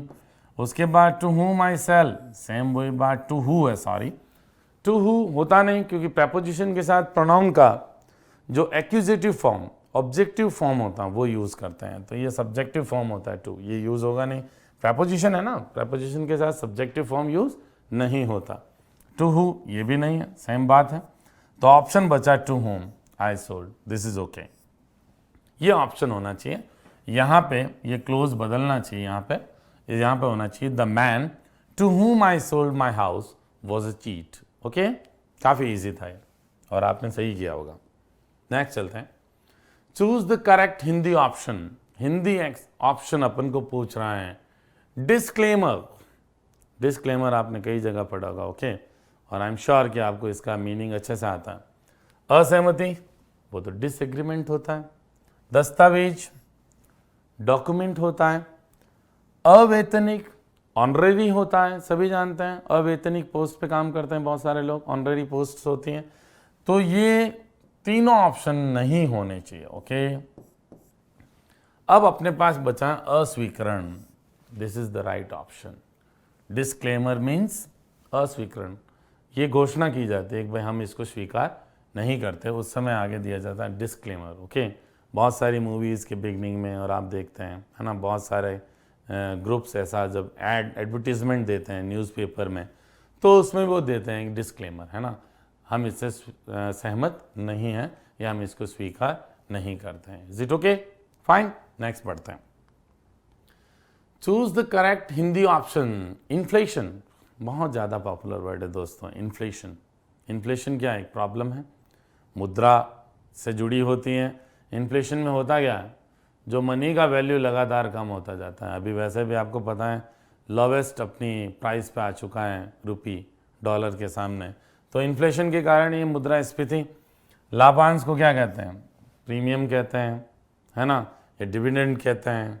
अपस्फीति होता नहीं, उगाही होता नहीं, तो करेक्ट आंसर इसमें होगा मुद्रास्फीति। देखो, वर्ड का मीनिंग आपको एग्जैक्टली आना चाहिए, और जो आपको जो वर्ड्स पूछे जा रहे हैं जनरली मार्केट से जुड़े, आपके प्रोफेशन से जुड़े, जो भी डिपार्टमेंटल वर्ड्स है वो लोग हम प्रोवाइड आपको पहले से करवा चुके हैं, उन पे आप ज़रूर फोकस कीजिएगा। नेक्स्ट की तरफ बढ़ते हैं। Choose the correct Hindi option. बहुत ईजी है, एफिडेविट। आप सभी जानते हैं आजकल कहीं भी आपसे कहते हैं एफिडेविट लाओ, तो एफिडेविट क्या होता है? परिशिष्ट, परिशिष्ट को क्या कहते हैं? अपेंडिक्स कहते हैं, वो है नहीं। दस्तावेज अपन पढ़ चुके हैं, डॉक्यूमेंट कहते हैं, वो है नहीं। त्यागपत्र, रेजिग्नेशन, आप जानते हैं बहुत आसान सा वर्ड है। तो इसमें क्या होता है? एफिडेविट, शपथ पत्र जो हम देते हैं किसी जॉब में लगने से पहले, या अलग अलग ऑफिसेज में जब अपन जाते हैं तो अलग अलग तरह के एफिडेविट्स, आप आई एम श्योर आप सभी खरीद चुके हैं ऐसी चीज़ें। नेक्स्ट की तरफ बढ़ते हैं। Choose the correct alternative for translation of technical terms. Okay, जो टेक्निकल टर्म्स की ट्रांसलेशन के लिए इसमें अनुवाद इसका कौन सा बेटर वर्ड है? विदेशी व्यापार, आपको पता ही है बहुत ज़्यादा, विदेश मंत्री, मिनिस्टर ऑफ फॉरेन अफेयर्स, ये सारी चीज़ें। तो अब देखिए बहुत इजी था, इस पे ज़्यादा डिस्कस नहीं करें तो बेटर रहेगा। विदेशी को क्या कहते हैं? फॉरेन, और व्यापार को ट्रेड। बहुत इजी ऑप्शन था, और मुझे पता है सभी जिसने ये पेपर दिया उसने सही किया होगा। बहुत इजी। ओके, तो विदेशी व्यापार को क्या कहते हैं? Foreign trade. Quite simple. Next, which one of the following is the synonym of pumps? Pumps समझते हैं? पम्प एंड शो सुना होगा, दिखावा करना। ओके, बहुत सारा पम्पस चीज़ें होती हैं दुनिया में। अब देखिए मॉडेस्ट, ये सबसे पहले तो कह रहा है सिनोनिम, ये ध्यान दीजिएगा। क्या मतलब होता है सिनोनिम का? सिमिलर वर्ड, सेम मीनिंग देना चाहिए। ओके, और आप सभी बहुत अच्छे से जानते हैं, जो प्रिपरेशन कर रहे हैं अच्छे से, उनके लिए बहुत कॉमन चीज़ें हैं। एंटोनिम एंड सिनोनिम दोनों बहुत इजी हैं। पम्पस का पूछ रहा है, जो दिखावा करता है, ढोंग करता है। देखते हैं क्या। मॉडेस्ट, ये तो बहुत विनम्र होता है, सीधा साधा, उसको मॉडेस्ट कहते हैं। बिल्कुल ये ऑप्शन नहीं होगा। ये देखिए प्रिटेंसस। अब प्रिटेंसस जो प्रिटेंड करता है, प्रिटेंड से बना है बेसिकली है। प्रिटेंड का मतलब क्या होता है? ढोंग करना। सॉरी, प्रिटेंड,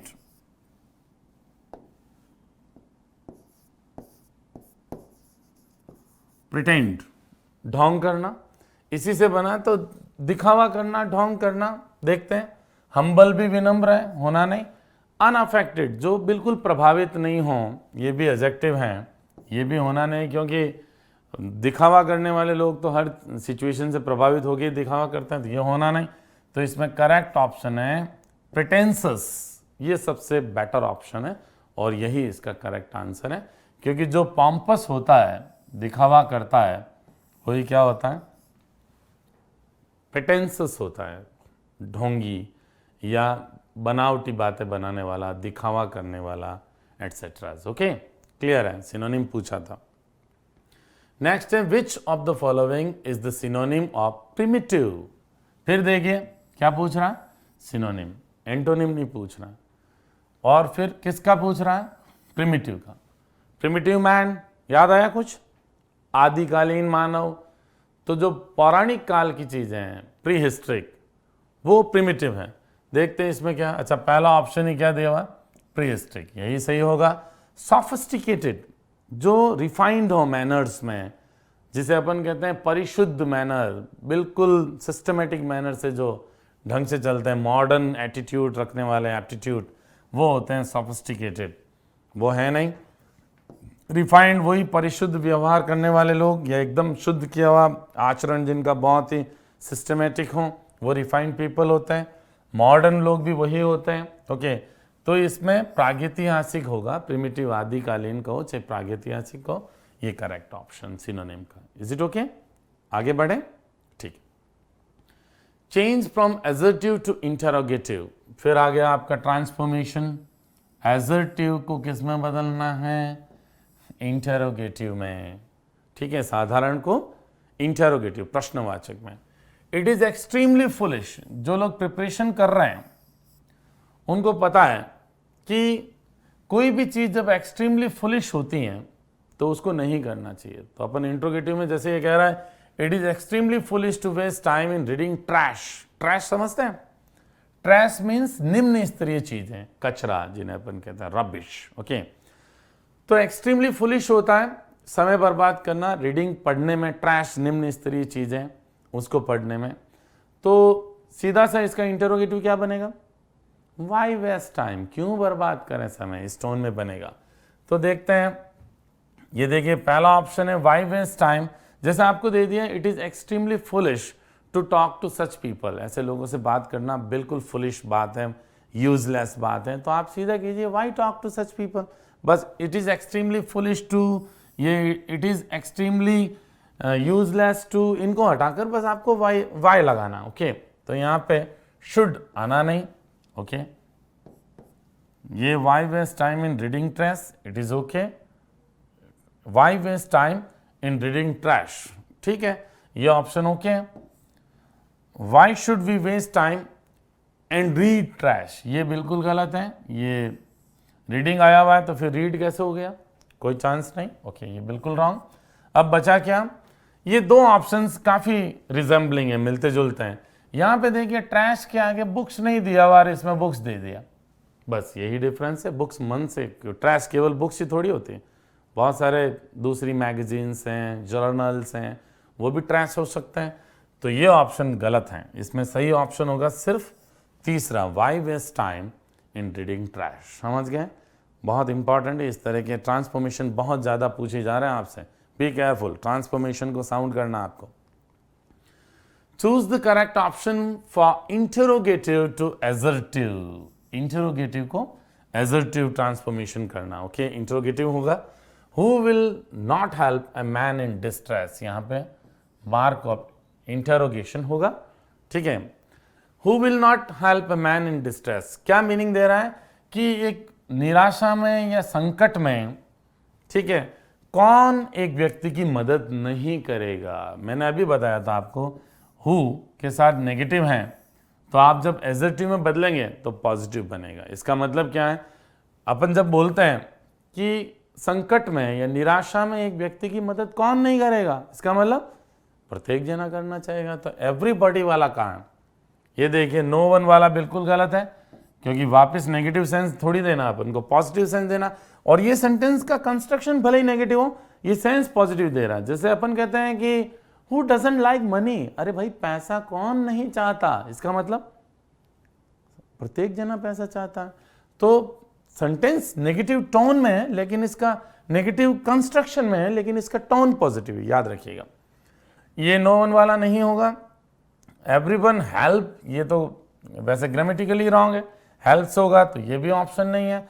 और जब आपको फ्यूचर में चल रहा है तो फ्यूचर में रखना है। इन डिस्ट्रेस ये आगे ले आए, फिर शुड मॉडलिक हो गया, ये भी रॉन्ग है। तो इसमें करेक्ट ऑप्शन होगा everybody will help a man in distress, क्योंकि संकट या निराशा में प्रत्येक जना एक व्यक्ति की मदद करेगा, ये ऑप्शन है correct. Is it okay? Next की तरफ बढ़ते हैं। Choose the correct option changing the following sentence into assertive. देखिए अपन को एजर्टिव में बदलने का कह रहा है। क्लियर? यहां पे shall we ever forget our freedom fighters, क्या हम कभी हमारे स्वतंत्रता सेनानियों को भी भूलेंगे? इसका मतलब नहीं भूल पाएंगे। तो आपको बस नेगेटिव बनाना है, याद रखिएगा जब अपन इंटरोगेटिव को एजर्टिव में ट्रांसफॉर्म करते हैं तो सेंटेंस पॉजिटिव हो तो नेगेटिव चुनना ऑप्शन, सेंटेंस अगर नेगेटिव हो तो हमें एवरीवन एवरीबॉडी इनसे पॉजिटिव ऑप्शन चुनना। ओके, तो क्या हम कभी भूल पाएंगे हमारे फ्रीडम फाइटर्स को? तो सेंस ये है कि हम हमारे फ्रीडम फाइटर्स को कभी नहीं भूल पाएंगे। तो कभी नहीं वाला ऑप्शन एवर को नेवर में चेंज करने वाला कहाँ है? इसमें एवर दे दिया, ये रॉन्ग ऑप्शन। इसमें नॉट दे दिया जबकि एवर को नेवर में बदलना होता है, ये भी रॉन्ग ऑप्शन। इसमें बिल्कुल नेवर आया नहीं, ये भी रॉन्ग ऑप्शन। तो ऑब्वियसली करेक्ट ये है कि we shall never forget our freedom fighters. Okay, बहुत ईजी था। आगे बढ़ते हैं। Choose the correct assertive form of the following sentence from the options given below. देखिए क्या पूछ रहा है, एजर्टिव फॉर्म पूछ रहा है दोस्तों, याद रखना है। पहले ये देखना पूछ क्या रहा है, उसके बाद में जो ऑप्शंस क्या है। ये सेंटेंस कैसा है इसका देखिए कंस्ट्रक्शन, पीछे वर्ब आ रही है, पीछे ये क्या है, mark of interrogation, sorry mark of exclamation किया हुआ है। और मार्क ऑफ एक्सक्लेमेशन किस में आता है? एक्सक्लेमेटरी सेंटेंस में आता है। जी हाँ, करेक्ट। तो अब मार्क ऑफ एक्सक्लेमेशन दिया है, एक्सक्लेमेटरी सेंटेंस है, इसको अपन को एजर्टिव में बदलना है। ओके, ये कह रहा how attractive the picture is, कितनी अट्रैक्टिव पिक्चर है। इसका मतलब क्या, पिक्चर बहुत ही अट्रैक्टिव है, बहुत ज्यादा। अब देखते हैं the picture is quite. Quite क्या बताता है? एक तरह की पॉजिटिव डिग्री सेंस दे रहा है कि काफी अट्रैक्टिव है, जबकि अगर काफी बहुत ज्यादा अट्रैक्टिव होती है तभी हम एक्सक्लेमेशन करेंगे ना। तो क्वाइट यहाँ पे अप्रोप्रिएट वर्ड नहीं है। फिर an attractive picture is there, ये बिल्कुल देयर वेयर कहाँ से आ गया, देयर वाला सेंटेंस ही नहीं था, ये ऑप्शन भी गलत। The picture is very attractive, ये ठीक लग रहा है, पिक्चर काफी अट्रैक्टिव है, ठीक है, या बहुत अट्रैक्टिव है, बहुत वाला सेंस है, ये मैं ऑलरेडी टिक कर लेता हूँ। The picture is only attractive, यहाँ पे ओनली का कोई सेंस नहीं आ रहा है, तो करेक्ट ऑप्शन होगा आपके third, the picture is very attractive. Is it okay? जैसे अपन कहते हैं हाउ ब्यूटिफुल शी इज, कितनी सुंदर है, तो इसका मतलब क्या, she is very beautiful. Clear? Okay, next की तरफ बढ़ते हैं। एक्सक्लेमेटरी से हमने एजर्टिव किया है, याद रखिएगा। Change from assertive to exclamatory, ये देखिए आप नेक्स्ट क्वेश्चन में उल्टा पूछ लिया, एजर्टिव में एक्सक्लेमेटरी करना। The sunrise is very beautiful, जो सूर्योदय हैं वो बहुत सुंदर हैं, इसका मतलब अपन को कहना how beautiful the sunrise is, कितना सुंदर है। वो ऑप्शन कहाँ है? द सनराइज इज ऑसम, ये ठीक लाया भाई, ऑसम कहाँ से गया, ब्यूटिफुल है। Okay, how beautiful the sunrise is, ये बिल्कुल ठीक लग रहा मुझे। उसके बाद द सनराइज इज एब्सोल्युटली, अब देखिए सब्जेक्ट से शुरू हो रहा है, एक्सक्लेमेटरी सब्जेक्ट से नहीं होता, तो इसका कंस्ट्रक्शन भी रॉन्ग है। The sunrise was good, sunrise ठीक था, ये बिल्कुल गलत ऑप्शन है। और वैसे भी जो कंस्ट्रक्शन होता है, जो अपन एक्सक्लेमेटरी सेंटेंसेस बनाते हैं वो हाउ से या व्हाट अ से बनाते हैं, क्लियर है ना? तो ऑप्शन आप सभी जानते हैं, सेकंड ऑप्शन इसमें। ओके फाइन, नेक्स्ट की तरफ बढ़ते हैं। Choose the correct transformation from assertive to exclamatory. फिर देखिए आप खुद ही नोट कीजिए कितने ट्रांसफॉर्मेशन के क्वेश्चंस आ रहे हैं, तो बहुत ज़्यादा फोकस किया जा रहा है भैया, प्लीज़ ट्रांसफॉर्मेशन अच्छे से कीजिए। ये कह रहा है एजर्टिव से आपको एक्सक्लेमेटरी बनाना है, साधारण से आई विश। देख दोस्तों, एक सिंपल सा फंडा आप सभी ध्यान रखिएगा, आई विश आते ही अगर आप याद रखते हैं कि इफ ओनली में चेंज होता है तो बहुत इजी हो जाता है। फिर आपको ये भी पता होना चाहिए कि एक खास तरह का एक्सप्रेशन है इंग्लिश में, आई विश या इफ ओनली, इसका मतलब ये होता है काश कि मैं और ज़्यादा लोगों को जानता, ठीक है। तो ये क्या है, एक इसको कह सकते हैं अपन इमेजिनरी सिचुएशन है, काश कि ऐसा होता, if only I had a car, काश कि मेरे पास कार होती। याद रखिएगा इसके आगे हमेशा पास्ट आता है ना, पास्ट सिंपल, पास्ट इंडेफिनाइट, याद रखिएगा, इफ ओनली या आई विश के साथ भी देखिए, यह हमेशा क्या होता है, आपको ध्यान रखना एक ही चीज़ है कि इमेजिनरी कंडीशन होती हैं, ठीक है ना, हाइपोथेसिस होता है, परिकल्पना होती है, रियल नहीं होता। तो ऐसे सेंटेंसेस में पास्ट सिंपल प्रेफर करना है। और ये बहुत इजी था, अगर आपने पढ़ा है अच्छे से आई विश हमेशा चेंज होता है इफ ओनली में, तो करेक्ट ऑप्शन ये है। आई विश का आई विश नहीं रहता, ये तो एज इट भी रह गया। इफ आई वुड बी बिल्कुल नहीं होता, इफ आई कुड बिल्कुल नहीं होता, तो करेक्ट ऑप्शन है fourth. Is it okay? Don't get confused, fourth option. Choose the correct exclamatory form of the following sentence from the options given below. देखिए क्या पूछ रहा है आपसे, एक्सक्लेमेटरी फॉर्म पूछ रहा है। Is it okay? I wish वही बात है, आई विश अभी मैंने बताया किसमें चेंज होता है। फिर ये देखिए पास इंडेफिनाइट, क्योंकि हाइपोथेटिकल सिचुएशन है, काल्पनिक, ठीक है ना। तो अब देखिए यहाँ पे क्या, आई विश को किस में अभी मैंने बताया, इफ ओनली में। तो ये रहा देखिए ऑप्शन करेक्ट। मुझे नहीं लगता और डिस्कस करना चाहिए, आई विश इफ ओनली में चेंज होता है। ओके, और वापस वही रहना चाहिए। ओके, पास्ट, ये देखिए आई वॉज, आई थिंक कहाँ से आ गया, व्हाट अ क्लाउन, ये तो क्या है, एक्सक्लेमेटरी फॉर्म पूछ रहा है, तो इफ ओनली में सबसे सूटेबल है। ओके, नेक्स्ट बढ़ते हैं। चूज द करेक्ट आर्टिकल, बहुत इजी आर्टिकल पूछना। Why are you looking at, बहुत सिंपल, स्काई दिया हुआ है, तो जो यूनिवर्स की सारी जो यूनिक चीज़ें हैं, the sun, the moon, the sky, सारी चीज़ें, ओके आप जानते हैं, क्लियर। तो क्या हो जाएगा, द सन। ज़्यादा इसमें कुछ एक्सप्लेन करने लायक मुझे नहीं लगता ये किसी ने रॉन्ग किया होगा। नेक्स्ट की तरफ बढ़ते हैं। चूज द अप्रोप्रिएट आर्टिकल, फिर आर्टिकल पूछा है फ्रॉम द गिवन ऑप्शंस में से आपको आर्टिकल चुनना है। नील आर्मस्ट्रॉन्ग वॉज, ये क्या दिया हुआ देखिए, फर्स्ट क्या है, ऑर्डिनल। जो ऑर्डिनल बताने वाले जितने भी एडजेक्टिव्स हैं, ठीक है, कौन कौन से, first, second, last, fourth, next, ये सारे, इनसे पहले अपन डेफिनेट आर्टिकल द यूज करते हैं, सुपरलेटिव डिग्री और सारे द के रूल्स आप जानते ही हैं। तो बहुत ज़्यादा इजी क्वेश्चन था। द फर्स्ट मैन कहाँ पे, the, okay, third option. Okay, next की तरफ बढ़ते हैं। 38 क्वेश्चन की तरफ बढ़ रहे हैं। Which one of the following suffixes, सबसे पहले तो नोट कीजिए आपको क्या पूछा जा रहा है, सफिक्सेस जो पीछे जुड़ते हैं, क्लियर, जिन्हें अपन हिंदी में क्या कहते हैं, प्रत्यय, सफिक्स, सभी जानते हैं, प्रत्यय त है। ओके, और जो शुरू में जुड़े वो क्या है, किसी वर्ड के प्रारंभ में लग जाएं, वो क्या है, प्रीफिक्स, उपसर्ग। ये तो कॉन्सेप्ट आप सभी को अच्छी तरह से क्लियर होनी चाहिए। Is it okay? यहाँ पे सफिक्स पूछ रहा है कि कौन सा सफिक्स ऐड किया जा सकता है नया वर्ड बनाने के लिए। ओके, इन्फेंट, काफी अच्छा क्वेश्चन पूछा उन्होंने। अब देखिए, अगर आप इन्फेंट का मतलब नवजात शिशु मानते हैं तो आप बहुत बड़ी गलती कर सकते हैं, ठीक है ना। इन्फेंट,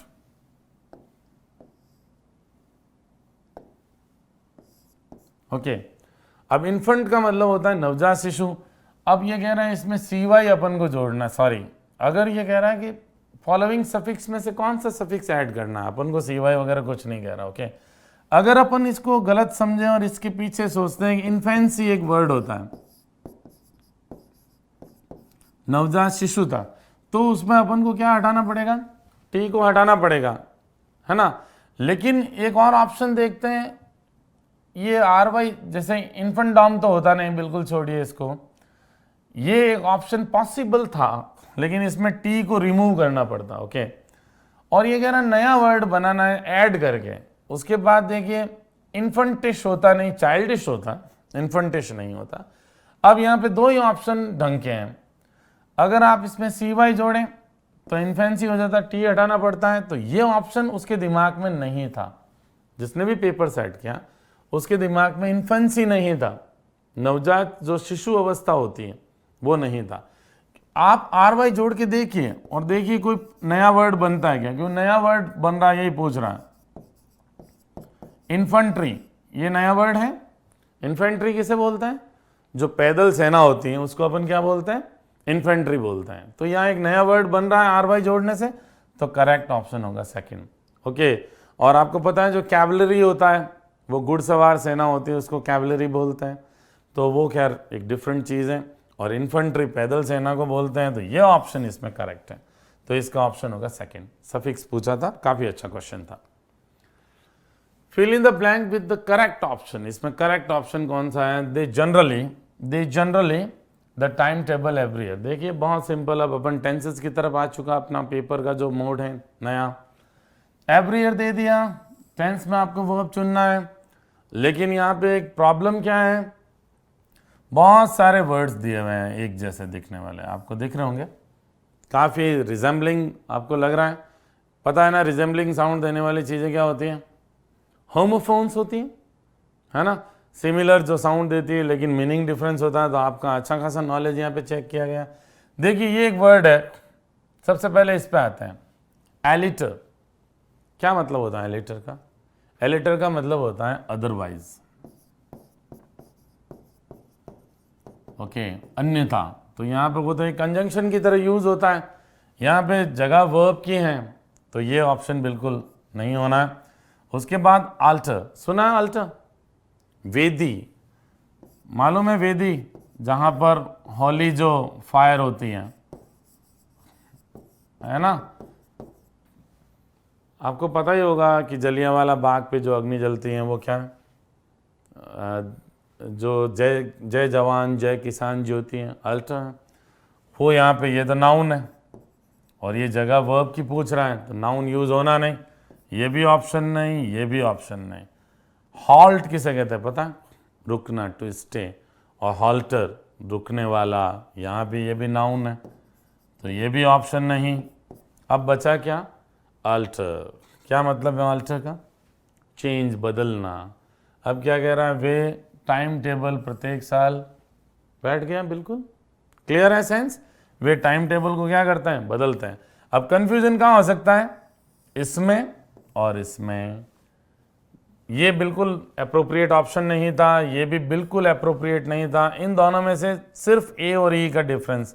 अच्छा चेक किया नॉलेज, तो यहाँ पे करेक्ट होगा ऑल्टर, बदलना, और ये वेदी।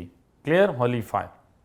आगे बढ़े, next, fill in the blanks with an appropriate word from the options given below. फिर वही बात पूछ रहा है, अप्रोप्रिएट वर्ड पूछ रहा है अपन को, जो ऑप्शंस दिए हुए उनमें से। Okay, he couldn't the cold, ठंड, सर्दी, वह सर्दी को नहीं सका, क्या नहीं सका, सहन नहीं कर सका, ऑब्वियस यही सेंस बनेगा। अब देखिए बैर, बैर क्या मतलब होता पता? बैर, बैर फीटेड, नंगे पांव होता है ना, बैर फुटेड, ये बिल्कुल ऑप्शन नहीं होगा। बियर, ये आपको पता है अल्कोहलिक ड्रिंक होता है, ये भी नहीं होना, वर्ब मांग रहा है, ये नाउन है, ठीक है, ये एडजेक्टिव है। ये बार, आपको पता ही है बार क्या होती है, शहरों में जो रहते हैं वो अच्छी तरह से जानते हैं व्हाट इज बार, ये भी ऑप्शन नहीं। ये क्या है, बेयर, सहन करना, ओके, ये एग्जैक्ट वर्ड है। अब ध्यान रखिए ये क्या है, bear and bear, pronunciation same है, तो ये भी क्या है, ये भी क्या है, होमोफोन्स हैं। होमोफोन्स क्या है, सिमिलर साउंड देने वाले वर्ड्स जिनका मीनिंग डिफरेंट हो, ओके, उन्हें क्या कहते हैं अपन इंग्लिश में, होमोफोन्स। वही नॉलेज आपका चेक किया है ना, जिनके साउंड या जिनका प्रोनाउंसिएशन सेम हो लेकिन मीनिंग डिफरेंट हो। जैसे for example, my dear, dear is very dear, okay. अब सेंटेंस अगर कोई बोले और अपन सुने तो क्या लगता है, my dear, dear is very dear, मेरा प्रिय, प्रिय बहुत प्रिय है, लेकिन ऐसा नहीं है। इस डियर का मतलब क्या होता है, प्रिय, ओके।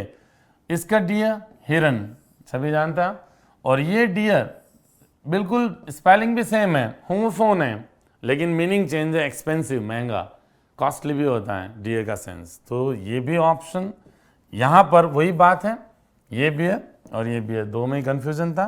करेक्ट होगा सहन करना, धारण करना, जन्म देना, बहुत सारे मीनिंग्स होते हैं इसके।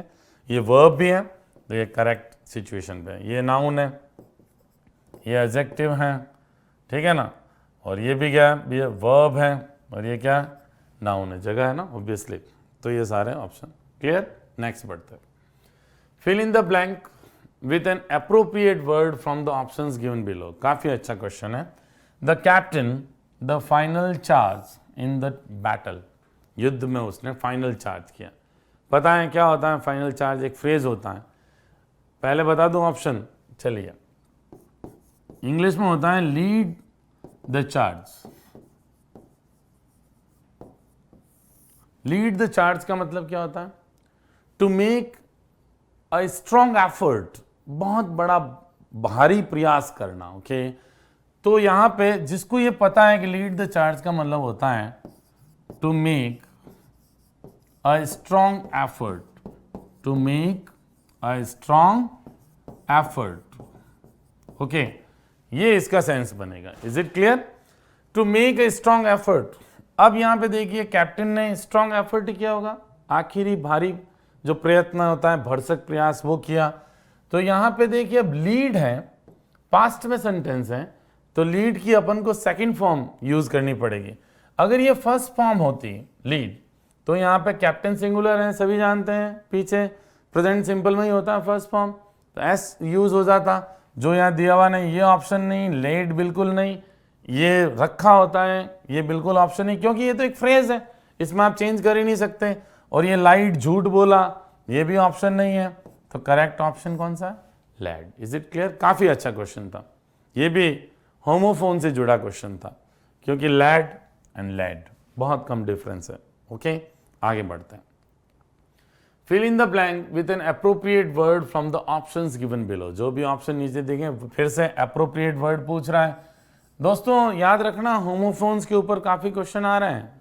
सिमिलर साउंड, कई बार सिमिलर मीनिंग्स भी होती हैं, लेकिन डिफरेंट उसका स्पेलिंग सिमिलर होती है, लेकिन मीनिंग उसका डिफरेंट होता है। ओके, बात करते हैं। The of the new medication was loss of appetite. ठीक है, नई जो चिकित्सा है उसका ये प्रभाव ये रहा कि लॉस ऑफ एपिटाइट। पता है एपिटाइट क्या? भूख, भूख में कमी, एपिटाइट। अब इफेक्ट वॉज यहाँ दे दिया था, तो अब देखते हैं। देखिए ये क्वेश्चन वो कर सकता है जिसको अच्छी तरह से पता हो इफेक्ट क्या होता है। नाउन होता है प्रभाव, और अफेक्ट वर्ब होता है प्रभावित करना, प्रभावित करना। ये क्या होता है? वर्ब होता है। यहां पे द के साथ नाउन आता है, ऑफ से पूर्व भी जनरली वर्ब नहीं आता, नाउन होता है। तो यहां पे करेक्ट ऑप्शन क्या होगा? Effect of the new medicine, ये वाला। अफेक्ट नहीं हो सकता, और द अफेक्ट वॉज नहीं हो सकता। वॉज यहां आ गया क्योंकि ये पूरा सब्जेक्ट है, नई जो चिकित्सा है उसका प्रभाव।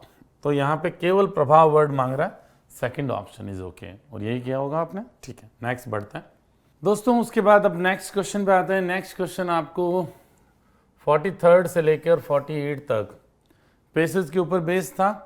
आई एम श्योर आपने अच्छे से पेसेस को पढ़ा होगा, और ये पढ़ने के बाद क्वाइट क्लियर था ये कि ये पूरा पेसेस जो महात्मा गांधी जी के बारे में था। एक यहाँ पे अंडरलाइन भी आपको दी हुई थी, इम्यूटेबल। ठीक है ना, जो कभी बदलता नहीं है, अनचेंजिंग चीज़ें होती हैं, यानी जो शाश्वत होती हैं, जैसे अपन कहते हैं ना शाश्वत सत्य। तो ट्रुथ के साथ इसका कॉम्बिनेशन भी आपको देखना था। काफ़ी इजी और बिल्कुल लाइन टू लाइन बनाए हुए क्वेश्चंस थे, और आई एम श्योर आपने ये तो बहुत अच्छा किया होगा। पहला क्वेश्चन ये जो आपको पेसेस के ऊपर बेस्ड है, नीचे लिखा हुआ है what whom is the paces, sorry, about whom is the paces written. Okay, about whom is the paces written, किसके बारे में पेसेस लिखा गया है? क्वाइट क्लियर था। यहाँ पे एक वर्ड आया था the father of the nation, है ना। फादर ऑफ द नेशन कहाँ पे आया? ये देखिए, the father of the nation, राष्ट्रपिता। तो जिन्होंने बहुत क्लोजली पढ़ा वो बहुत इजीली समझ गए कि गांधी जी की बात हो रही है। तो यहाँ पे ऑप्शन था second, Mahatma Gandhi. Is it clear? काफी इजी क्वेश्चन था। नेक्स्ट लेते हैं। We can pay to him, him जहां भी आ रहा है, क्लियर हो गया ना, गांधी जी के लिए आया। रियल ट्रिब्यूट बाय, हम सच्ची श्रद्धांजलि उनको कैसे दे सकते हैं? क्या उनके स्मारक खड़े करके? स्मारक खड़े करना ठीक है, अच्छी बात है, लेकिन सच्ची श्रद्धांजलि वो नहीं होगा। Following the path he showed and doing our duty, ये बिल्कुल अच्छा सा एक ऑप्शन है, और यही दिया था कि जो पाथ, रास्ता उन्होंने बताया और अपना कर्तव्य पूरा करके हम उनको सच्ची श्रद्धांजलि दे सकते हैं। क्लियर था? ये स्टेच्यू बनाना महाबल के, ये कोई सच्ची श्रद्धांजलियों में नहीं आता। बिलाइंग इज मैसेज, मतलब गलत तरीके से उस मैसेज को समझाना या आगे स्प्रेड आउट करना, इम्पार्ट करना, ये भी ऑप्शन नहीं है। तो करेक्ट ऑप्शन इसमें सिर्फ सेकंड है। Is it okay? पेसेज आप पढ़िए अच्छे से, उसमें आपको पता चल जाएगा।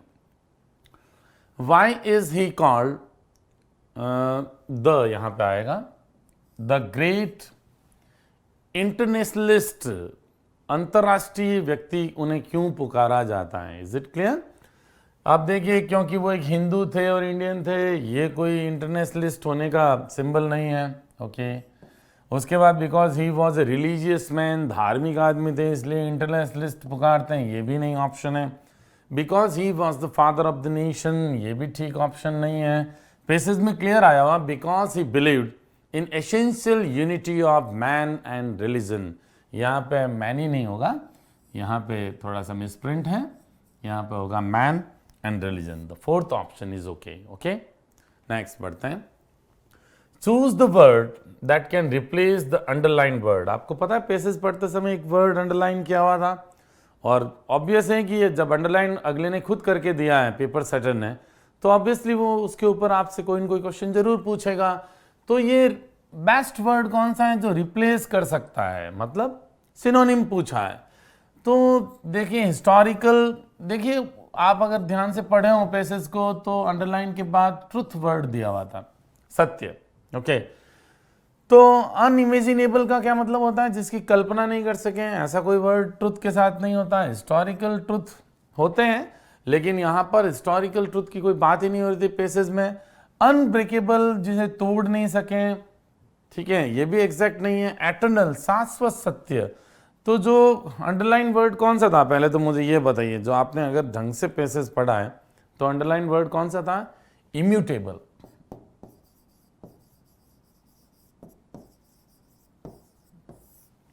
इम्यूटेबल जिसको आप बदल नहीं सकते, है ना, जो चीज बदली नहीं जा सकती, परमानेंट होती है, वो एटर्नल होती है, स्थायी होता है, शाश्वत। ओके तो यहाँ सबसे जो अटल सत्य जिसे अपन बोलते हैं, है ना, तो यहाँ पे इम्यूटेबल के लिए सबसे अप्रोप्रिएट वर्ड था जिसको अपन चेंज कर सकते थे, वो था इटर्नल। ओके नेक्स्ट बढ़ते हैं। What great lesson did this great man show us for life? जीवन के लिए हमें कौन सा बड़ा सबक इस महान व्यक्ति ने दिखाया? ओके कौन सा सबक हमें दिया? तो क्या एक धार्मिक व्यक्ति बनना ये सबक दिया? No, not at all. Service of poor, गरीबों की सेवा, गांधी जी फेवर करते थे, लेकिन पेसेज में साफ लिखा है कि the way to live and the way to die, किस तरह से जीते हैं, किस तरह से जीना चाहिए, किस तरह से मरते हैं, ये जो पैटर्न गांधी जी ने जो हमें लेसन दिया पेसेज में काफी क्लियर था, यही एग्जैक्ट दिया हुआ है। अब चेक कीजिएगा, यही ऑप्शन होगा। आगे बढ़े। Given one word for subject too harsh and authoritarian treatment from the passage. Harsh, एकदम कठोर और अधिकारवादी ट्रीटमेंट जो हम व्यवहार करते हैं, उसके लिए वर्ड क्या है पता है? किसी को दबाना, दमन करना। तो एग्जैक्ट वर्ड आपको पेसेज में मिल जाएगा ऑप्रेस्ड। ठीक है, जिनको दबाया जाता है, दमित लोग हैं, वर्ग हैं समाज के, उनको ऑप्रेस्ड सेक्शन कहते हैं। ओके तो एग्जैक्ट वर्ड था ये ऑप्रेस्ड, थर्ड ऑप्शन था, और आपको पेसेज में क्लियरली मिल जाएगा। Choose the correct option. अब देखिए नोटिस पे आते हैं, मेमोरेंडम्स हैं, लेटर्स हैं, इस पे अपना पेपर टर्न ले रहा है। तो चलिए अच्छे से करते हैं इनको भी। नोटिस शुड बी, नोटिस आपको पता ही है फॉर्मल पीस ऑफ राइटिंग होता है, तो कैसा होना चाहिए पूछना है। ब्रीफ होना चाहिए, फॉर्मल होना चाहिए, बिल्कुल संक्षिप्त होना चाहिए। कोई भी आप सूचना दे रहे हैं संक्षिप्त होनी चाहिए, फॉर्मल औपचारिक उसमें लैंग्वेज होनी चाहिए। फॉर्मल मीन्स उसको पर्सोनिफाई नहीं करते हैं थर्ड पर्सन की लैंग्वेज में, तो ओके ऑप्शन है यहाँ। लॉन्ग एंड वर्डी, बहुत ज़्यादा शब्द लंबे, ये बिल्कुल ठीक नहीं है। शॉर्ट तो होना चाहिए, लेकिन आगे देखिए इनफॉर्मल हो गया, अनौपचारिक भाषा जो अपन पर्सनल लाइफ में यूज़ करते हैं अपने फ्रेंड्स के साथ, रिलेटिव्स के साथ, वो यूज़ नहीं होनी चाहिए। This is not correct. उसके बाद इनडायरेक्ट, अप्रत्यक्ष होना चाहिए, नहीं, उस बिल्कुल डायरेक्ट होना चाहिए, टू द पॉइंट होना चाहिए, ये भी ऑप्शन नहीं। तो करेक्ट ऑप्शन है ब्रीफ एंड फॉर्मल। बहुत इजी क्वेश्चन था। Choose the correct option.